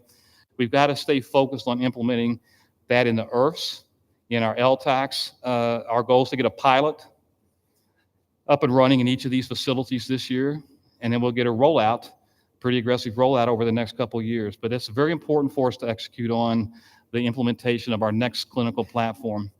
Value capture, Jason talked about it. We're focused on it. We got to execute on it. We got to support company growth like we talked about. We got to maintain our core operations. And then we got to continue to add compliance and awareness of compliance and security in everything we do. Jason talked about the CIA. We don't want to get into one of those again. We want to make sure that as we start looking at providing services, do we do it in a compliant, secure manner? We got to embed it in part of our everyday thinking about how we provide solutions. And it's an area we've gotten a lot better at. It's an area we got to continue to get a lot better at in 2019. So if you leave here with nothing but that, if we do those 6 things and stay focused on those 6 things this year, we'll do everything we need to do to support the business. The business will do what they need to do to be successful. So that's sort of our 2019 goals for IT. And we're going to talk a little bit about each one of those. You know, the other thing I wanted to talk about real quickly was where are we with the technical debt that we have incurred? And through these partnerships that we've developed, as you can see, our technical platform has evolved.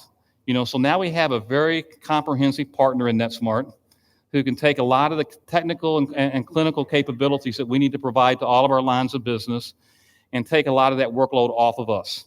Now, we did that by taking the knowledge, the institutional knowledge we had around LTACs and IRFs, embedding that into the NetSmart IT technology company, that they had a platform we can leverage, and now we can get to more effective solutions faster as we go along. Now, the other thing that we streamlined is I do believe that we've always rolled human capital management solutions under finance. I don't know why we did it. We did it because it had SAP in front of it. That's SAP, finance, HR, you know, but it's really not related. It might be a common platform, but with the addition of Larry, and he'll talk a little bit about it, we have a very defined roadmap for the next couple of years on how we're going to use success factors, which is a component of SAP, to really enable us to do things around employee self-service, communicating and support our employees in ways we haven't done before. And I think that's extremely important to meet those goals. So to take away from this is we've got a well-defined strategy and stack. We've overcome a lot of our technical debt, or in the process of doing that, and we need to just now focus on implementation and execution of this platform. A little bit more detail, then we'll flip over, but we have very well-defined goals, one more level down. This year for our clinical platform, we have to come up with and implement very quickly. I said that for Jason's benefit. An IRF model, clinical model that integrates with their therapy model, UDS, so we can get better clinical outcomes and better performance in our IRFs. We're going to do 2 of those this year, and then we're going to start a deployment for any go forward and start to retrofit those where we need to. We need to come up with an LTAC EMR to start to replace ProTouch. We'll do that in 3 facilities this year. With it, it'll be a challenge, but we'll get that done this year. We have to implement, and we're well down the way of automating our referral and denial management. And this is a product that I've been working very closely with the hospital division on. We have been to automate a lot of the referral information we get as patients get referred to us from an acute care hospital. We need to make sure we get the right patients in. We need to do it in a very efficient manner. We need to drive better automation into that platform, and that'll roll out this year. With it, we have to obviously replace the software that we use for our billing and our clinical information inside of the 4 SAUs that we still have because of the PDPM transition Jason talked about. And then we got to continue to figure out how to leverage this platform to drive products inside of the Lacuna environment. Those are all very important things for us to get done. We have a very well-defined strategy for HCM that I'll let Larry and Kathy talk to you about. And it's interesting, we're still doing some work on infrastructure. Vance will talk to you a little bit about that in just a second. But we are rolling out a lot of technology upgrades that deal with the technology debt that we'd incurred over the last few years in that space as well. You know, so I think that if you look at where we are today compared to where we were this time last year, we delivered on a lot of our promises. We have strategies and products and relationships that will allow us to really come up with a state-of-the-art platform to service all the different needs that we have inside of the IT organization. So I will just run over these real quick. You've seen this, you know, because we are getting into a lot of partnerships. And the question is, what do we look for in a partner? You know, when we started looking at NetSmart, and NetSmart wasn't the most obvious choice, when we got started. First of all, we evaluated for well over a year. We type of patients. We had institutional knowledge that, coupled with our technology platform, would allow us to deliver a solution much faster, much more comprehensive than we could do internally. So we agree on what, and then we create a financial scenario that begins to make sense. So whenever we look at partners, these are some of the things we look at. Here's a little bit more detail for you all to read later, get through this relationship. And I think instead of just hearing it from me, I think we have a video, don't we, Josh?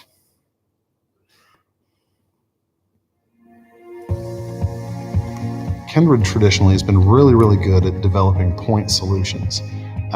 So we have a whole bunch of different lines of business, and each of those lines of business have problems. We try and solve those problems in as fast and as good of a fashion as possible. But when we say good, oftentimes that good isn't tying into the fabric of the whole. It's to solve the point solution that we're trying to, or the point problem that we're focused on right then.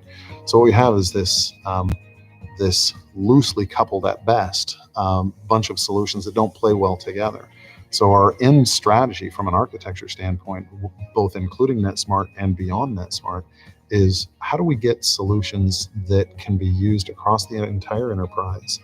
And how do we get solutions that are, if I'm building a tool for one thing, I can use it for the broadest set possible. We, Kindred, have the best data source possible. We should be able to use that data to identify how to take care of those patients best. We should be focused on how do we do the best for these very, very complex patients that they don't teach you how to take care of these in medical school. Being able to attack that with a cognitive computing capability we'll be able to do something that the equivalent of like a Watson. But you can't do that unless you have things on a common fabric. NetSmart's taken almost all of the people that fit in the clinical systems development, a lot of people with a huge amount of rich knowledge for how technology has historically solved the problems of the LTAC organization, of the rehab organization, of the SAUs and others. Those people have moved to NetSmart, and it's really good. NetSmart got a phenomenal grouping of people that have a rich history of knowing how to do those things. So as you think about the process of onboarding to NetSmart, as well as the transition of resources, we've earmarked about 10 people out of the 86 that transitioned to start working on the new products. The remaining 76 are charged with managed services to maintain the Kindred environment. So all the things that our team did when we were Kindred employees, we continue to do and continue to serve in that capacity, even as we are NetSmart employees now. The IRF clinical platform will be a go-forward strategy for Kindred in their inpatient rehab facilities. So instead of leveraging a partner's EMR for core clinical documentation and leveraging UDS for the clinical documentation for therapy, we'll be able to combine that into one common platform so that Kindred's operational best practices will be repeatable and consistent across all the IRFs going forward in the future, as well as retrospectively for the prior converted IRFs. The first IRF is scheduled to go live in early May 7th, actually. And then there will be another hospital brought up in early July, which is a brand new opening in Billings, Montana. And it's a tri-venture between two other acute care providers and Kindred as the third owner of the partnership, and that will be the next start. The NetSmart partnership with Kindred enables the LTACs, the long-term acute care hospitals, to take a leap forward in technology in a significantly shorter time frame than we could have done. In the ProTouch world, we could have rewritten ProTouch, and we were actually down that path of proof of concept, and we were able to do it. But the timeline to do it and the urgency of some of the clinical drivers precluded us from actually doing that. So by partnering with NetSmart, leveraging their MyAvatar platform and leveraging the former Kindred, now NetSmart associates expertise around long-term acute cares, Kindred will be able to leapfrog where they currently are from a technology perspective into a contemporary world of technology and healthcare clinical care. Tentative date is fourth quarter for at least 2 sites. One of the projects that we're working on that's LTAC centric is the ePACE form, so that referral management form. By capturing data electronically from our referring sources rather than having it manually keyed in, we'll be able to streamline patient care and patient safety along the way, as well as reducing manual efforts of the clinical liaisons, the admissions staffs, to streamline processes as well. By leveraging the NetSmart product, we'll be able to bring up a standard config for all of our SAUs and accelerate that. We'll leverage NetSmart engineering and consulting to do that faster so that we meet our October timeline. By leveraging the NetSmart platform, things like care management can happen in the same platform where I'm doing referrals, where I'm doing the LTACs, where I'm doing the SAUs. And so I could begin to start to share data across all my platforms. I can leverage the interoperability capabilities so that as I start to manage patients in the LTAC setting, in the IRF setting, even in the home health setting, I can leverage what is done in the acute care environment, pull that data in, react to it, and chart a course to improve patient health. The way development happens, it is a very iterative, very agile environment. So for all the products and all the projects that are underway, they are going to be very iterative, very hands-on by the user community as well as the IT teams. The beauty to that from a Kindred perspective is while we may lay out a 5-year roadmap of functionality, as the business changes and as the business drives, we can change that schedule along the way versus, I'll say, a traditional waterfall or a traditional development is because we're kind of doing step releases and smaller release bites, we'll be able to respond and be more reflexive to the needs of the organization.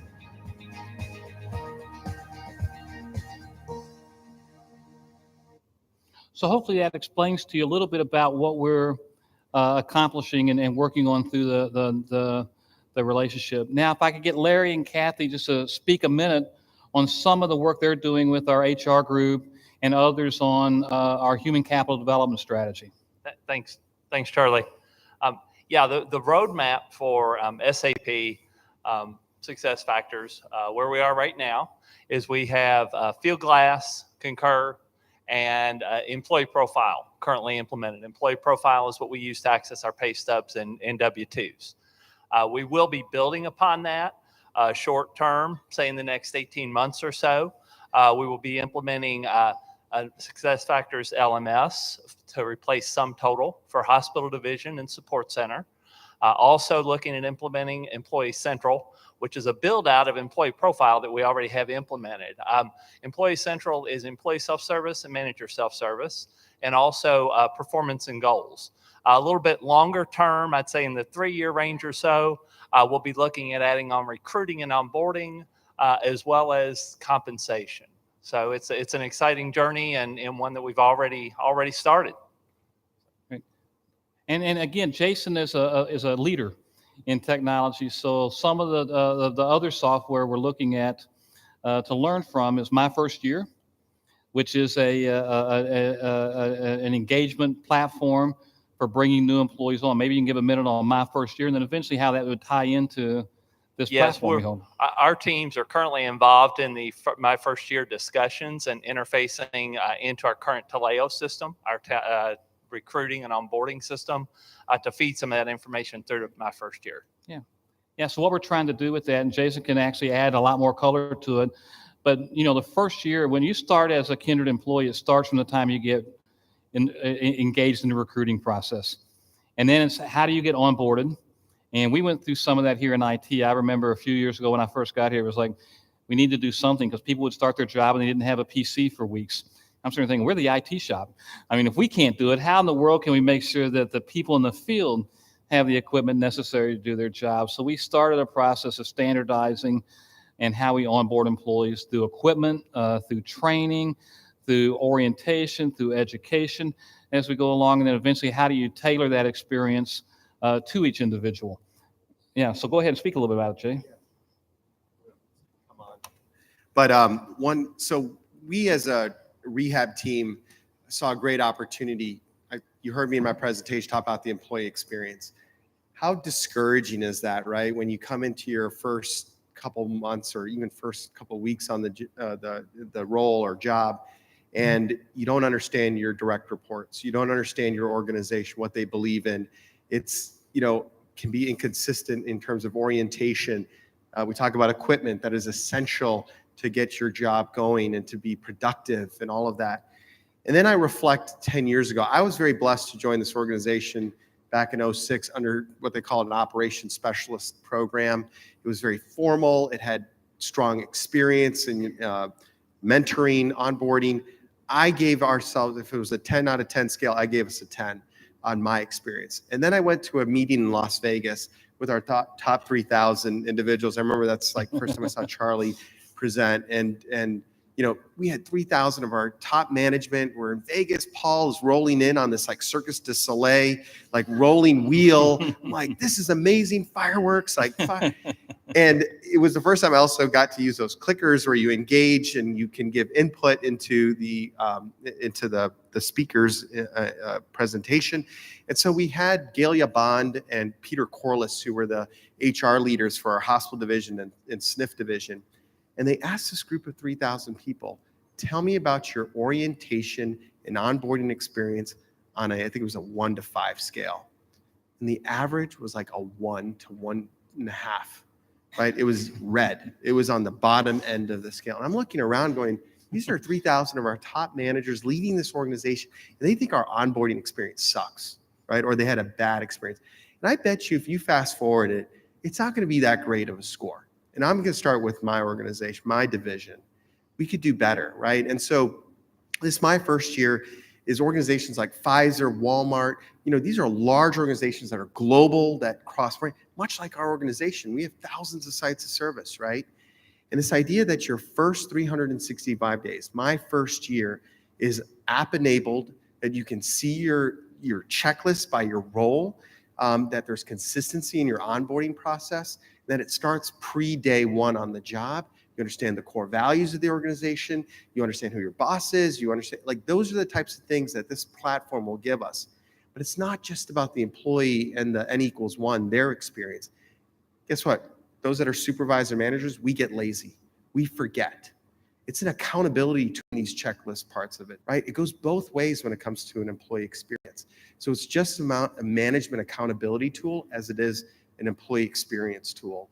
And so we're really excited about getting my first year into the organization. We're going to start with our Kindred Rehab Services, start with our major roles like PT, OT, speech, you know, our assistants, our nurses, and then really start to move it into the more individual roles as well. But hopefully it's across the entire organization, much like our culture cascade. It's something that's ingrained that how's your my first experience going? And it's actually technology enabled. So just a little bit of my sense on that. Thank you very much, Jason. Yeah, I mean, so as you begin to look at this, I mean, one of the things that really you ought to take away from is not only are we using technology to provide better automation and better control at a user standpoint, so through self-service capabilities, but we're also using it to drive, I think, a unique culture as we go into it. And that's something that I think is extremely important for us to take away from this. This is something that's will be very, very beneficial and interesting for us going forward. You know, I think we just announced a big deal yesterday. I know these things can be challenging. They can be hard. Again, this is another partnership that I think will pay us a tremendous amount of dividends as we go forward in how we provide and support all of our customers in the field, how we can improve the services and the capabilities, leveraging better technology, and how we can do so in a very business agile way. And I thought maybe that Vance and Becca, since they've helped manage through this, might want to say a few words. Absolutely. Thank you, Charlie. So yeah, obviously a huge announcement yesterday around customer support and our new partnership with Wipro. Super excited about the opportunity to grow and to enhance our services to Jason and team with a partnership. But that is in no way an indictment on our customer support team and the great services that you guys provide today. Once again, this is leveraging a platform to be able to move us ahead and move us forward. So over the last 8 months or so, Becca, you and I have spent a lot of time talking to partners or potential partners about this this go forward strategy. And, you know, above everything, including technology, Jason, the biggest thing for Becca and I was culture. And you've talked about it a lot today. And does the partner match the culture that we want to match, here at Kindred? And we're so proud of the culture, Becca, that you've created and your team's created in your department. We don't want to lose that.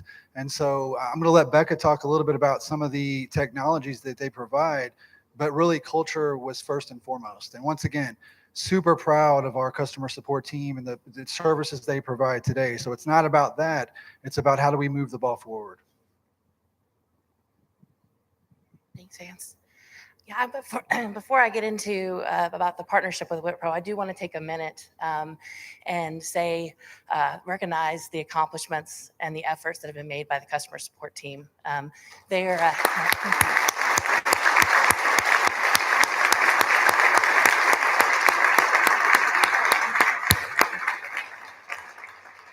Thank you, guys. Their focus on the customer is steadfast, and that is their focus every day. So I'm definitely, I know I can speak for myself and on behalf of all my managers to say thank you to all of you, and that we're incredibly proud to be a part of this team. So again, thank you.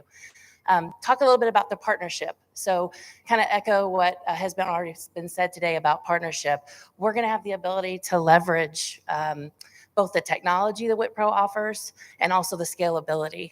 So from a scalability standpoint, one of the big things I think that's going to be a big satisfier for the field is true 24/7 coverage. So we're going to be able to provide that support every day, all day, whether it's 2 o'clock in the morning or 5 o'clock on a Saturday. So that's going to be a huge satisfier for our field users. And then the other thing is the technology. So, we are going to be moving to ServiceNow, which is really a best in class in terms of ITSM platform. It's going to allow us to implement a lot of technology that we don't have today for Kindred Healthcare, such as chat, artificial intelligence, proactive monitoring that's going to allow us to get ahead of the curve when there's issues that are widespread. And then also password reset, which I can tell you from my perspective is huge, considering the percentage of calls that we get every Monday, especially for passwords. So it's going to be a great opportunity for us to enhance the experience that our customers already receive. Yes. Thanks, Becca. Thanks, Vance. So just in a summary, you see it here. It's another one of those characteristics we try to create win-win scenarios to where we can leverage technologies and skill sets to really leapfrog capabilities we currently have today. The other thing we want to just talk briefly on, and I'll let Vance and Rob speak about this just for a second if you want to, is we've engaged the company to help us look at how we provide and our cloud-based strategy. And if you all remember, we have a hybrid cloud strategy on how we provide compute and storage capabilities, our technical infrastructure that we talk about. And again, we need to more effectively define what our roadmap looks like. So I'm not sure if Vance or Rob want to speak to that any.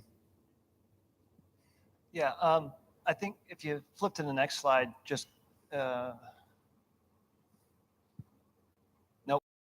data centers, and they don't have a place to go. So obviously, a lot of the work we're doing with WMP today is evaluate their software and where they're going to land. And the obvious place is they're going to land in the cloud.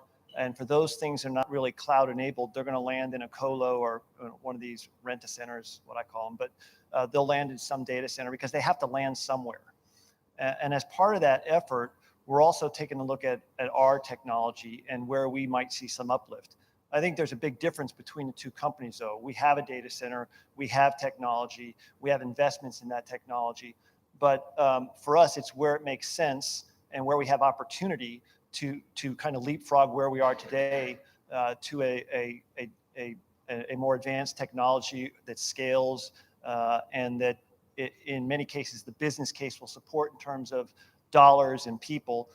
We'll take a look at that. So I think we have a great opportunity to evaluate our data center where we are today and how we deal with cloud. We've got a cloud team right now that's working in Azure. Our BW team is actually in AWS, utilizing our AWS tools for analytics. So I think where it makes sense and where it's smart for us to go and where the business case supports, we'll take a look at moving to IaaS. And we've got some real business cases for moving to a PaaS solution, which is platform as a service. For example, our security master, where we every 2 years we're going through the grind of updating software as opposed to putting it in Azure, putting it in a PaaS environment, having $1 million ROI that it's automatically updates as they update Azure, and we just do small everyday incremental changes as opposed to a forklift that we do for that application every 2 or 3 years. So I think where there's great opportunity, we'll take advantage of that. And I think that with the investment of our partners going private, we have the opportunity to spend that capital to do those kind of projects to really leapfrog our technology. Great.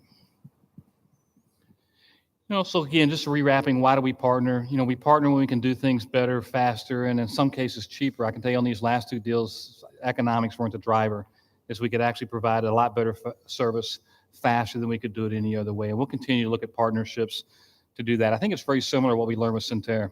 You can get into markets better, faster, cheaper if you partner with some of the key players in there. And that's something we learned by watching, Jason and the business take the lead in that type of thinking. Value capture is important. I know we're running late on time. I'm sitting back there looking at Josh to figure out when he's going to pull the plug in the process with it. But I think it's important that we spend a couple minutes talking through some of these other initiatives, just so when you walk out of here today, you have an idea of what we're working on that relates back to the goals. And if you have any further questions, just come talk to the people who have talked about the topics, because they'll be glad to share with you anything in the detail that related to any of these topics. But Angie, I think you're running the value capture program for us. You think I am? So I think Jason summed it up really well earlier, but I'll take a second and dive a little deeper. So Value Capture Initiative is an enterprise-wide engagement, and it's really focused on efficiency. So are we partnering with the right suppliers and vendors? Are we getting the best pricing? Are we leveraging the right technologies for our business? And are we operating effectively? Are we doing the right things? And so as you look across this slide here in the different swim lanes, on the left is representative of the work streams that are actively participating in the Value Capture program today. There's about 200 in-flight projects across those work streams. If you look at the top thread alone, procurement, we are on target to overachieve $55 million in savings through 2020. So that's very exciting.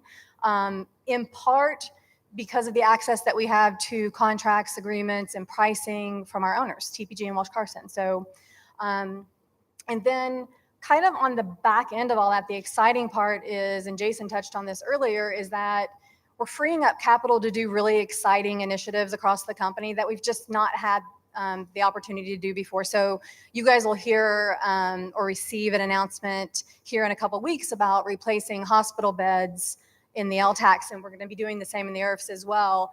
Our clinicians are so excited about getting new beds. We have beds that are as old as the EMR sitting out there. So just a really good example of being able to reinvest in the company. And that has a positive ROI. I mean, it's a capital investment that returns almost $9 million a year. $9 million a year, because we're moving from a rental model to we're actually purchasing and going to own the bed. So $15 million capital investment up front, and then $9 million of savings each year. Great.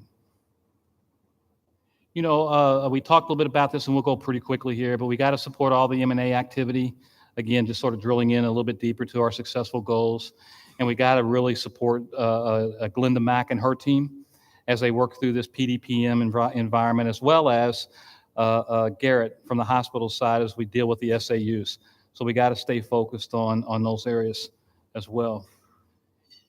Lastly, I think we have, and if you can just spend a couple minutes real quick, Rob, on what we're doing to get out of the TSA. So this is kind of a summary slide. The first two sections there really we completed last July, which was the day one separation. And there was a lot of folks on the application side and in the data center building out servers to split SAP, and we split a lot of our financial and legal and compliance applications, at least logically, if not physically, for the legal separation of the two companies. Now we're at which everybody in this room is working for Kindred Hospital, but also supporting Kindred at Home in many respects, and that's the TSA. And so as Kindred at Home stands up their organization, which in many cases they don't have. So if you think about Kathy Gooch's SAP team, they don't have an SAP team. They've got to get an SAP team that we can hand it off to. We have the servers, but they're in our data center, so we've got to move those servers out. So that's what we're going to be doing over the rest of this year. Is the goal is to have Kindred at Home out of our data center, to have all of the services that we provide Kindred at Home from an IT perspective turned over to their staff as they staff up, and to have them as a standalone organization to move that forward. So that's what we're doing this year. Next slide real quick. And so we have it broken into work streams. As you'd expect, we have a PMO office that runs it. We had a customer support work stream. There's a very large a lot of security work going on in the data center. We actually have 10 projects moving security forward, plus Kindred at Home is standing up their own security organization. There's a whole data center analysis, which is going on right now. A lot of the app teams, I think we have 125 apps on our side that they're filling out a questionnaire for our consulting company that's helping us think through this. It's like 64 questions per app. They're writing small essays for every app to determine where to put them. Our back office apps that we're splitting where they're shared. And then there's a large effort going on right now to move email, 10 upgrade for Kindred at Home as a large part of the effort. And then Bob Hackman's team is also working very hard to split. If you think about how many contracts we have in IT, and they have to split all of those contracts between the two companies now. So Bob Hackman and his team have been working crazy time, and they're going to be doing that through the rest of this year and probably in the beginning of next year to split all those contracts with all our vendors. Great. I know that was a lot. And the only reason I wanted to spend that time with you is to hopefully leave you with two messages. One, I think this year, as you start looking at some of the challenges we have in front of us, we have a lot of medium to large projects to pay attention to. I mean, if you just look at the magnitude and the number of projects we have to pay attention to.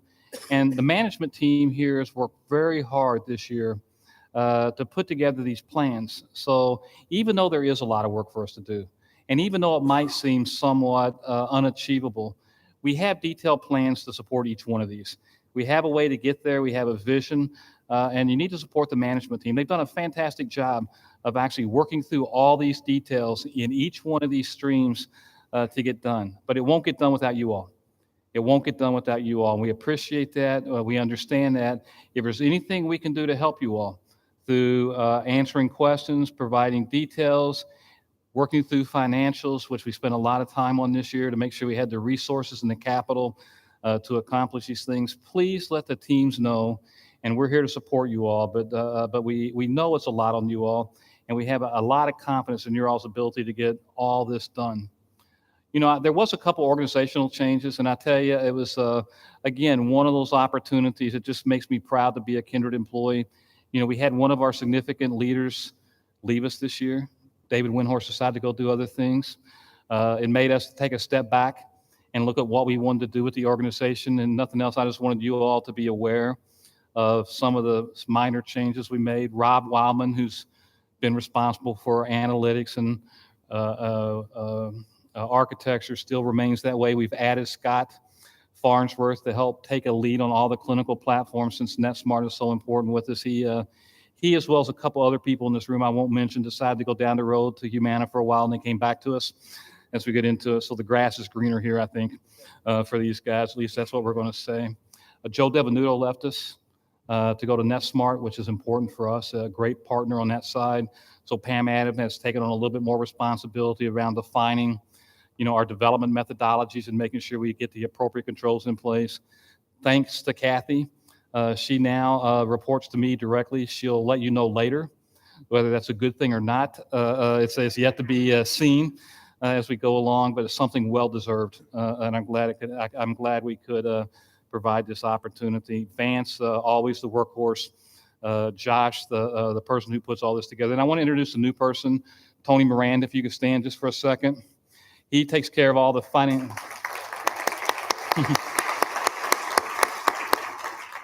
He's got a lot of industry experience. He's worked in hospitals. He's been a CFO, chief compliance officer, worked in post-acute care space. So he brings a lot of business acumen and background to the position and the process. And he's responsible for all the financial administration for IT, managing our budgets, managing our HR components as we go along. So I just wanted to make sure you knew how we were structured. If you have any questions, don't hesitate to go talk to these people.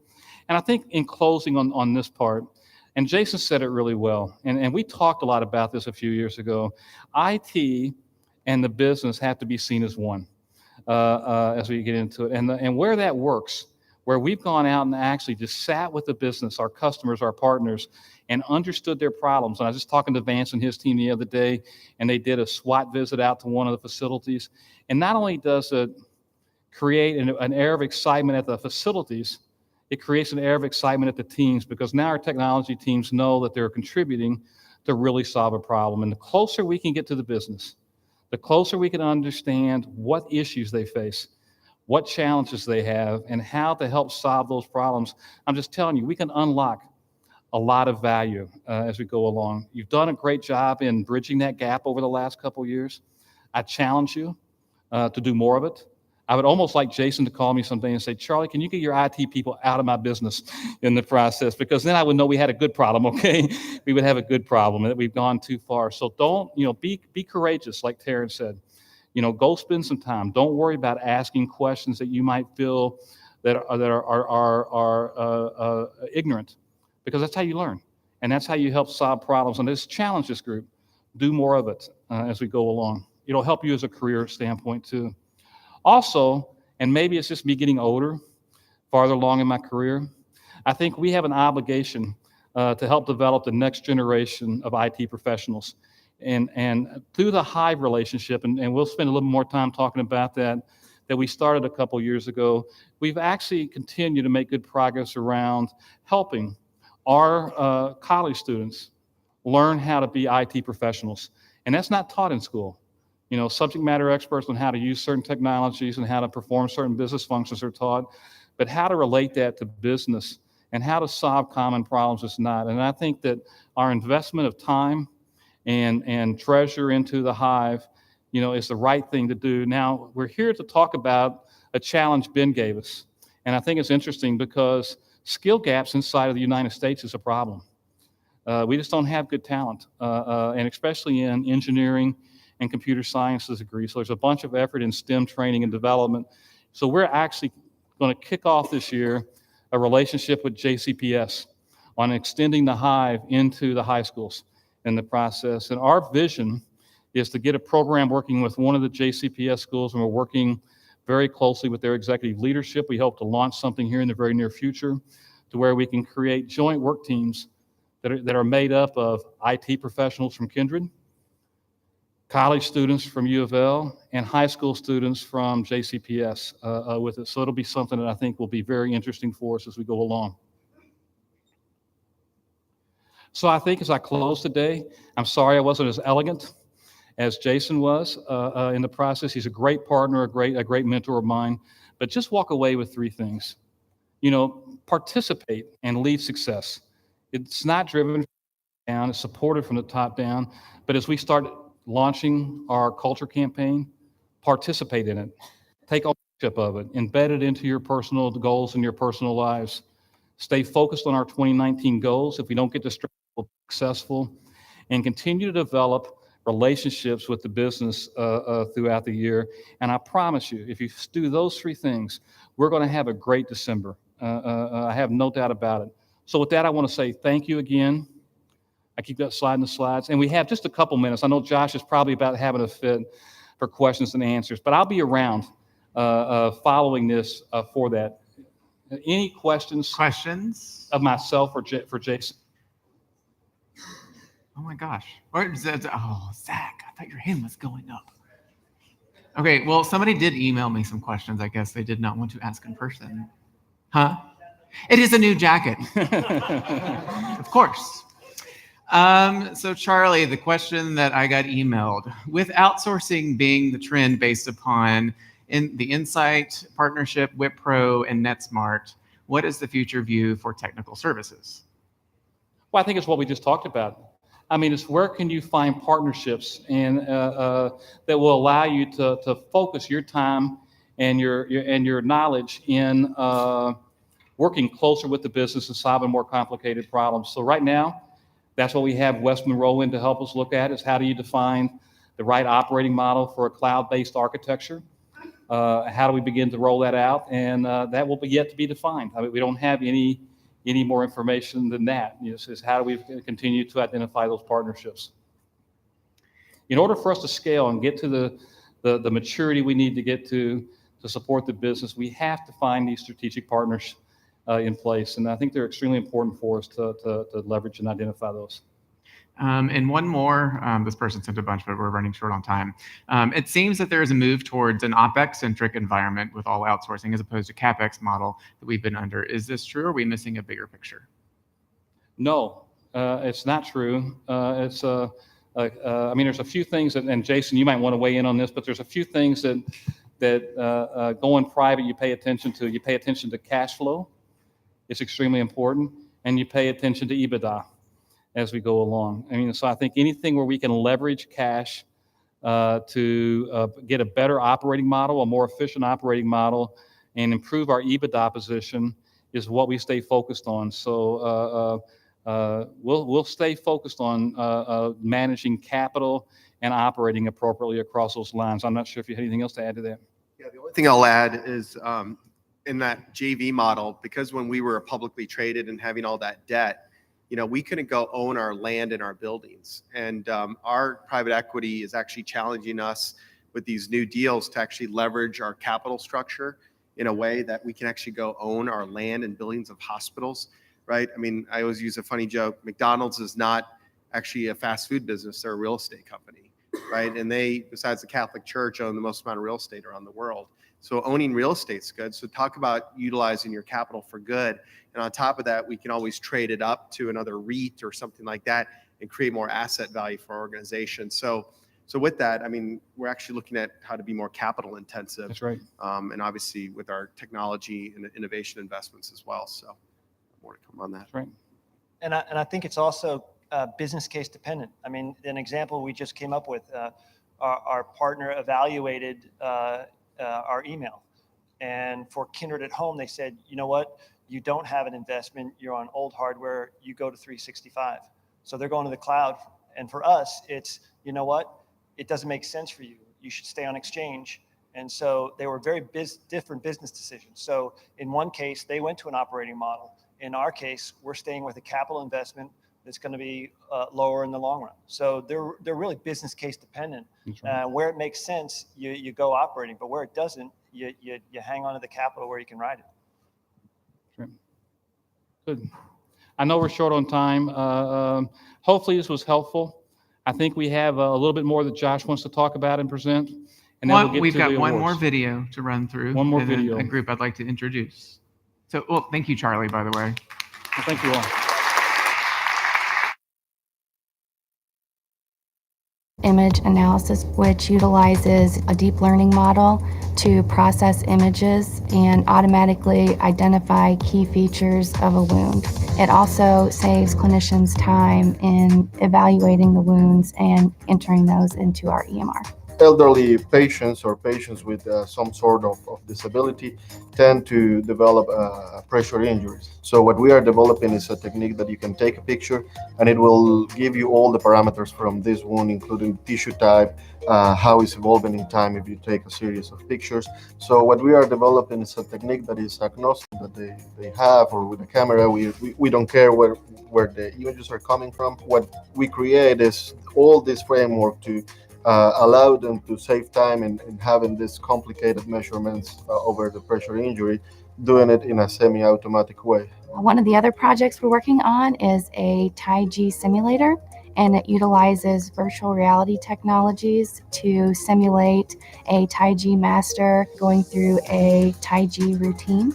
Tai Chi has been proven to increase health and wellness and reduce fall prevention. We'd like to utilize some of those technologies in our inpatient rehab gyms as a more fun and creative way to assist them with their therapy. Motion was captured using a motion capture system where we place nodes over the body at the various joints, and with the hardware we capture the movements where it gauges the movement in real space. We can apply it to a model's skeleton to show 3D models that we have created and actually show them moving along with the motions. So this would allow any patient to be able to perform as much of the instruction as they can or want to. We also have several data analytics projects in progress. Our students are collaborating with our BW teams on several innovative projects for our hospital and our rehab divisions. One of them is how to assess medical information in order to predict patient outcomes over time. This implies that we will have the information from the patients today, and we can forecast how will be the outcome of these patients in the healthcare system. So right now we're working on trying to predict if the patients will return to acute, meaning that their health will get worse. This is based on how many services they are requiring. We also have some students that are working on some backfill development on our PRM team, and we have a lot of new exciting projects that are in the pipeline. The business benefit of this mobile application is to give the user, the patient, the visual representation of the exercise they need to be done. So when a patient gets a prescription, all they get is a list of exercise and some static paper or the images. But by using this app, they will not need to spend time looking in the internet for a specific exercise. So if the user needs to do the backward, they will only need to click the button, and the app will guide them into this specific exercise, and they can pause, speed up, and reset the animations on their demand. The hope is we can implement these functionalities and integrate it into our rehab track application. So part of my role down here is a student ambassador. Not only do I assist keeping projects on task and working closely with the students, but we also try to do a variety of fun activities for the students to keep them engaged and to build a sense of teamwork. As we have new students coming in, we always have new team members. So our ultimate goal here is to create a pipeline from Hive to Kindred with our students. By working closely with a variety of Kindred teams at the support center and pairing them and partnering with them, with the students here at Hive, it helps establish that pipeline and bring in fresh new talent into our Kindred teams.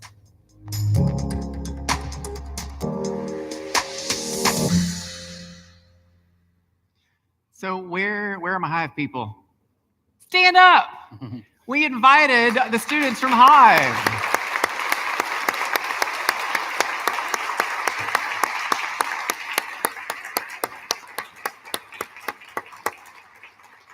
So I echo this all the time, and I can't thank Pam enough for getting me involved in this program. It is so exciting to be part of the Hive family down there and what we get to do. And I hope that for most of the people in this room, whether you come down and you have a meeting in the space, how many have been down to Hive? See, we have a lot of people who haven't been to Hive. You all need to come down. So if you haven't been to Hive, I hope that you get to work on a project with the students, because that's really where the engagement comes from. And you learn a lot about what the University of Louisville has to present to us on the Kindred side. So guys, welcome and great job on the stuff that we've been doing down there. A few moments ago, we are now in a partnership with JCPS. Right now, JCPS, we have a partnership through the Academies of Louisville, and right now we do have actively involvement with Ballard High School. So we've done some field trips, we've done some job shadowing, we've got some other events that are lined up for Ballard. But Ben Breyer, who is our CEO, came one day, he said, "Hey, I went down to Hive, it's really, really cool. What can we do with the public school system so that we can do this outreach to where we can provide technology, kind of what we did at the Hive environment with the University of Louisville, and put that into the hands of students in secondary education?" But more importantly than just putting the technology in the hands, there's this relationship, the symbiotic relationship that goes on between JCPS students and Manual, they're the first school we're going to be working with, and U of L with the resources that are available. And there's also that pipeline coming from Manual into the University of Louisville. And then there's this lovely symbiotic relationship that goes with Kindred as well, because we're planting that seed early on so that Kindred becomes a place where students can think of when they exit school and come into the workforce. The future goal is to not just provide them technology, but to also figure out how to integrate into their curriculum so that we start to develop them for the workforce, and then we put Kindred into their mindsets. So with that being said, we're hoping for spring. I'm having some issues right now with asbestos in that very old school building of Manual.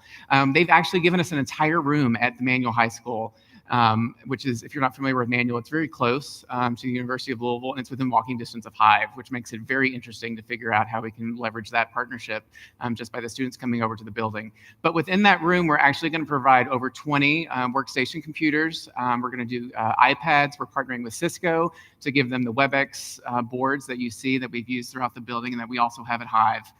We've got a video content creation station.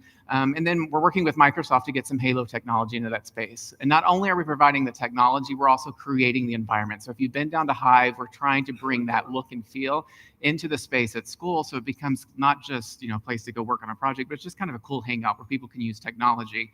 And then again, as I mentioned, phase 2 is to figure out how to integrate all of that technology into the curriculum for those students, and then work through the academies of Louisville so that Kindred becomes one of those hubs within the JCPS school system. So I'm really excited about it, and I hope you all are too, because Manual is just the first, and there'll be many more, I think, based upon the success of that project. No, that's probably something Josh doesn't know. I had an opportunity to meet with the mayor's office this morning.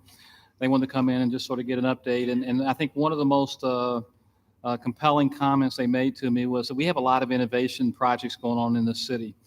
We got working with different companies, but at the Hive, you all are walking the walk in the process. And I said that was probably the most affirming thing that we do, because it's not the fact that we're just creating an environment, we're not getting productivity out of it, but we're actually achieving a benefit. And the mayor sees it, which is a good thing. If we're going to do something, let's do it with a purpose. So that was something you hadn't even known. It just came and saw me this morning. That's great to hear from the mayor. It is good. All right, we're transitioning to the fun part now. Yes. It's time for awards. If I could I get all of the executive management up on stage as we go through the awards? Yes, that means you have to get up out of your Chairs. And you have to come up on stage. And then if you wouldn't mind, when the recipient comes up for a few seconds, we are going to grab a photo. So we'll just have everybody together and grab a snapshot. And I appreciate you all being patient. We're going long. I had a feeling we were going to go long with it, but I thought that the information Jason shared with us, hopefully you all felt it beneficial. It's always good to understand what's going on with the company. And I thought he did an excellent job. So we ready? Yep. Okay, again, these are our awards you've seen in the past, and just for everybody here, except for one award, these are people that either our management team or the people in this room nominate and vote for, which I think is really an important concept, because it's not us sitting in a room picking who we want to receive awards, except for mine. And then I get to go do that. I'll reserve that right as we get into it. And we'll walk through this pretty quickly. Not only does it come with a nice little acknowledgement, but it comes with a little bit of a financial incentive as well. So the Service Excellence Award, recognizing service delivery performance that consistently exceeds the expectations of Kindred, our colleagues, and our organization. And the winner this year is Choya Davis.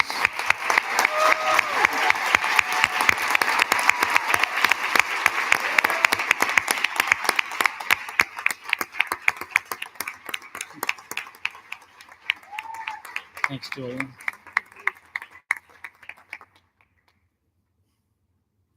Photo time. Oh, I'm sorry. We'll get in the right area, okay? Tell me where to go. Everybody else does. Thanks, Julie.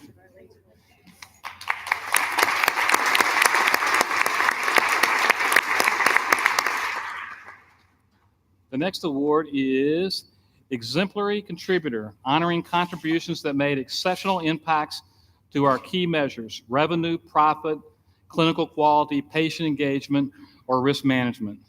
And the winner is Angie North.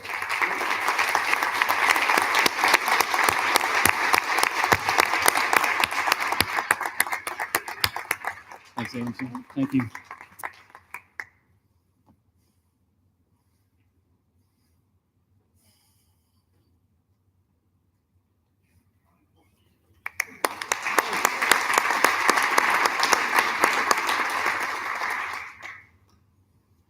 Values in practice, acknowledging performance and behaviors that most excellently represent Kindred's values as a company. Every year I read this and I keep thinking, we got to change those words. That's a harsh sentence for me to say all the time. I'll be and every honest, year we they don't were change it, leftovers okay? from Scott Blanchett. So. That's right. That's exactly right. And the winner is Becca Probus.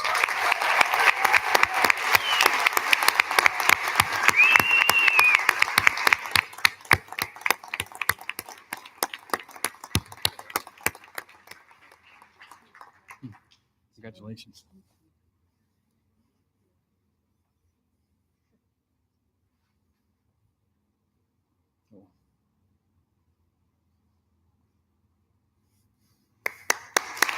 Thanks, Becca. Great job.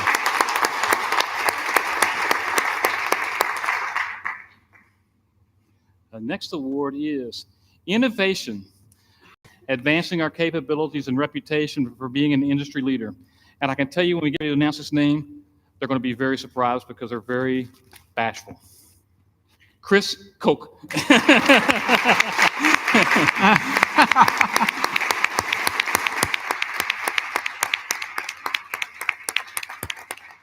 Yes. Thank you. Yeah. I don't think he does. I know Chris.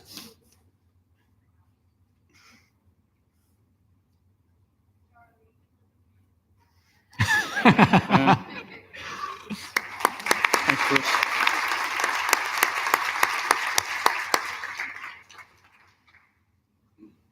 The Ada Lovelace Award, and this is one, if you remember, we had a few years, I think, by women in Kindred IS.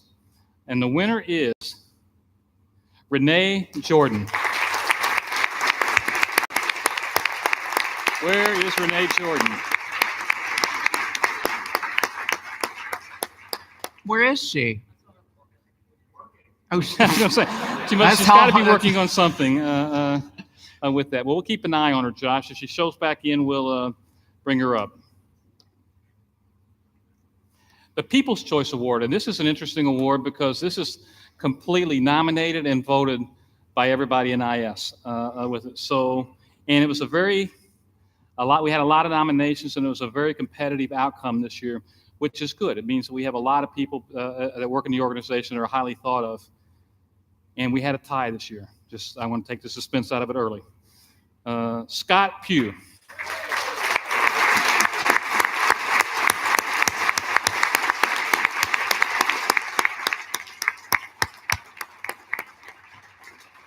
Scott, thanks. Got to come back over this way now.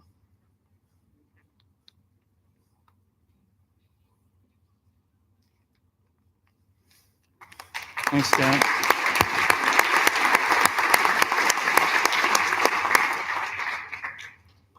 And it's somewhat challenging, but the other person who we decided to give an honorary People's Choice Award because they won the vote was Jody Ratcliffe.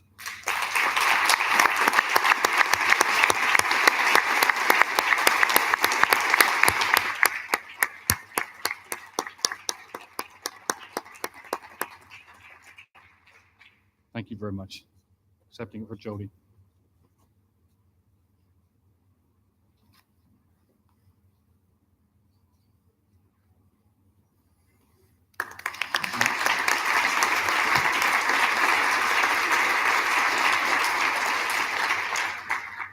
Team Excellence Award. This was also another competitive race. The team whose unified contributions made the most significant impact to Kindred and whose dynamic emulated, it's another one we're going to work on, our most desired traits of selflessness, mutual accountability, unity of purpose, and outcomes. I've decided we can have no more than 7 words in a paragraph. I'm fine with that. Josh. I'm fine I think with there's 11 or 12 in that one as we go along. How about just the best team? How about that? Cloud Services. That's David Cook, Terry Harney. You want to come up?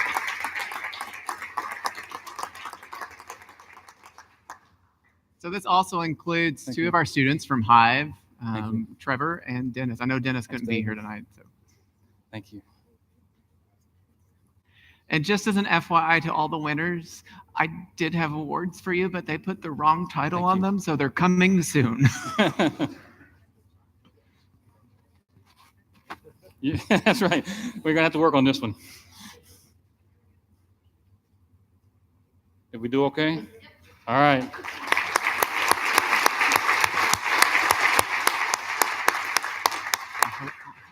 So I could do this all day. I love giving stuff out like this. Now the CIO award, and this is my award, and I spent a lot of time thinking through this. It was a tough year this year because we've had so many people who've done so many good things. But when I really sit back and look at this, it really talks and relates back to what Jason talked about. Who in the company has displayed the characteristics, the behaviors that really exemplify Kindred IS? You know, who cares about the patient, the service they deliver? Who's willing to go the extra mile to get things done? Who does so in a professional behavior?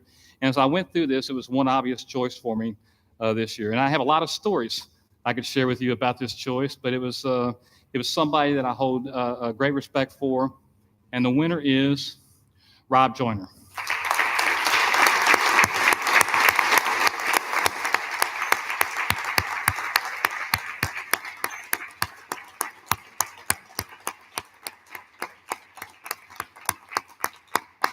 He's a UK fan, though. I got to get over that, too.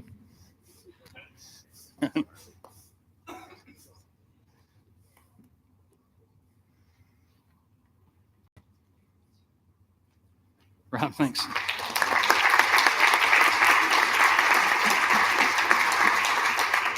And with that, I think we're done with awards. And now it's time for the best part. This requires the best jacket. Becca, it's coming out.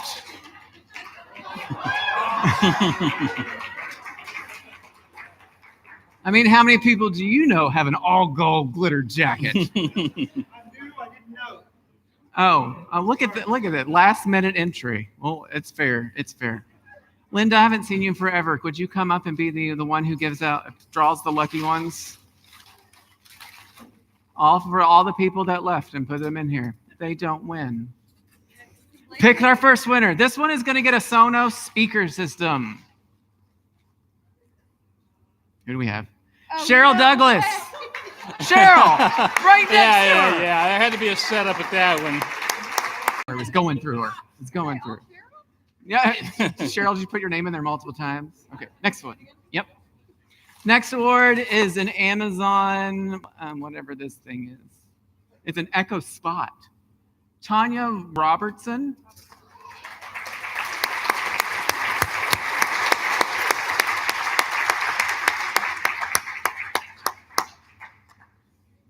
Go ahead and draw the next one while Tanya comes up.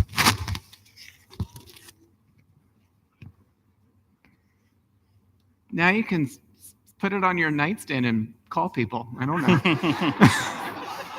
All right. A Kindred IS Yeti goes to Tyler Nelson Schubert.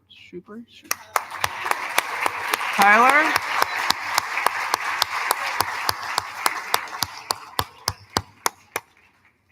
We have two more shirts. Now, if the shirts, the next one that I pull, if they don't fit, let me know. I have a couple of extras. Jonathan Henson, where are you?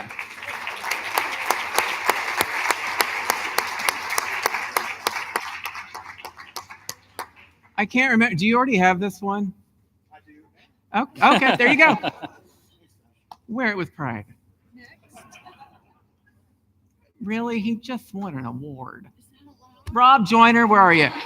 But here's what's funny though. He already has one of these. So I know he'd want me to give it to somebody else. I know. Yes, pick somebody else. Sorry, Rob.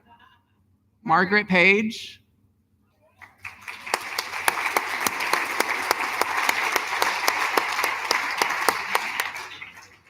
I will say everybody's envious of these when you wear them. So a lot of people want them. I got one more. Just so we could be above board, don't let Rob Joyner know anything. That'll be a secret amongst us 200 people, okay? Until he watches the video. And the last one, Kelly Varble.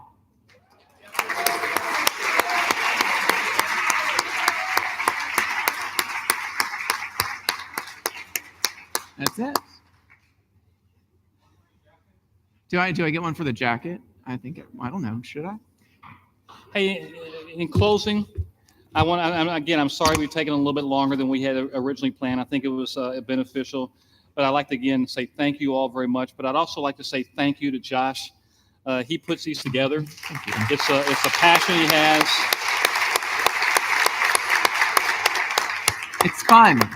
It's part of the culture. Have fun in what you do always. That's part of our culture. And he does live by that. So thank you for helping us get this pulled off and put together like we do. And thank you all for all the dedication and support you all have. Now go get a little bit of food and a few drinks. Cheers to the winners. Cheers to everybody. Thanks, Josh.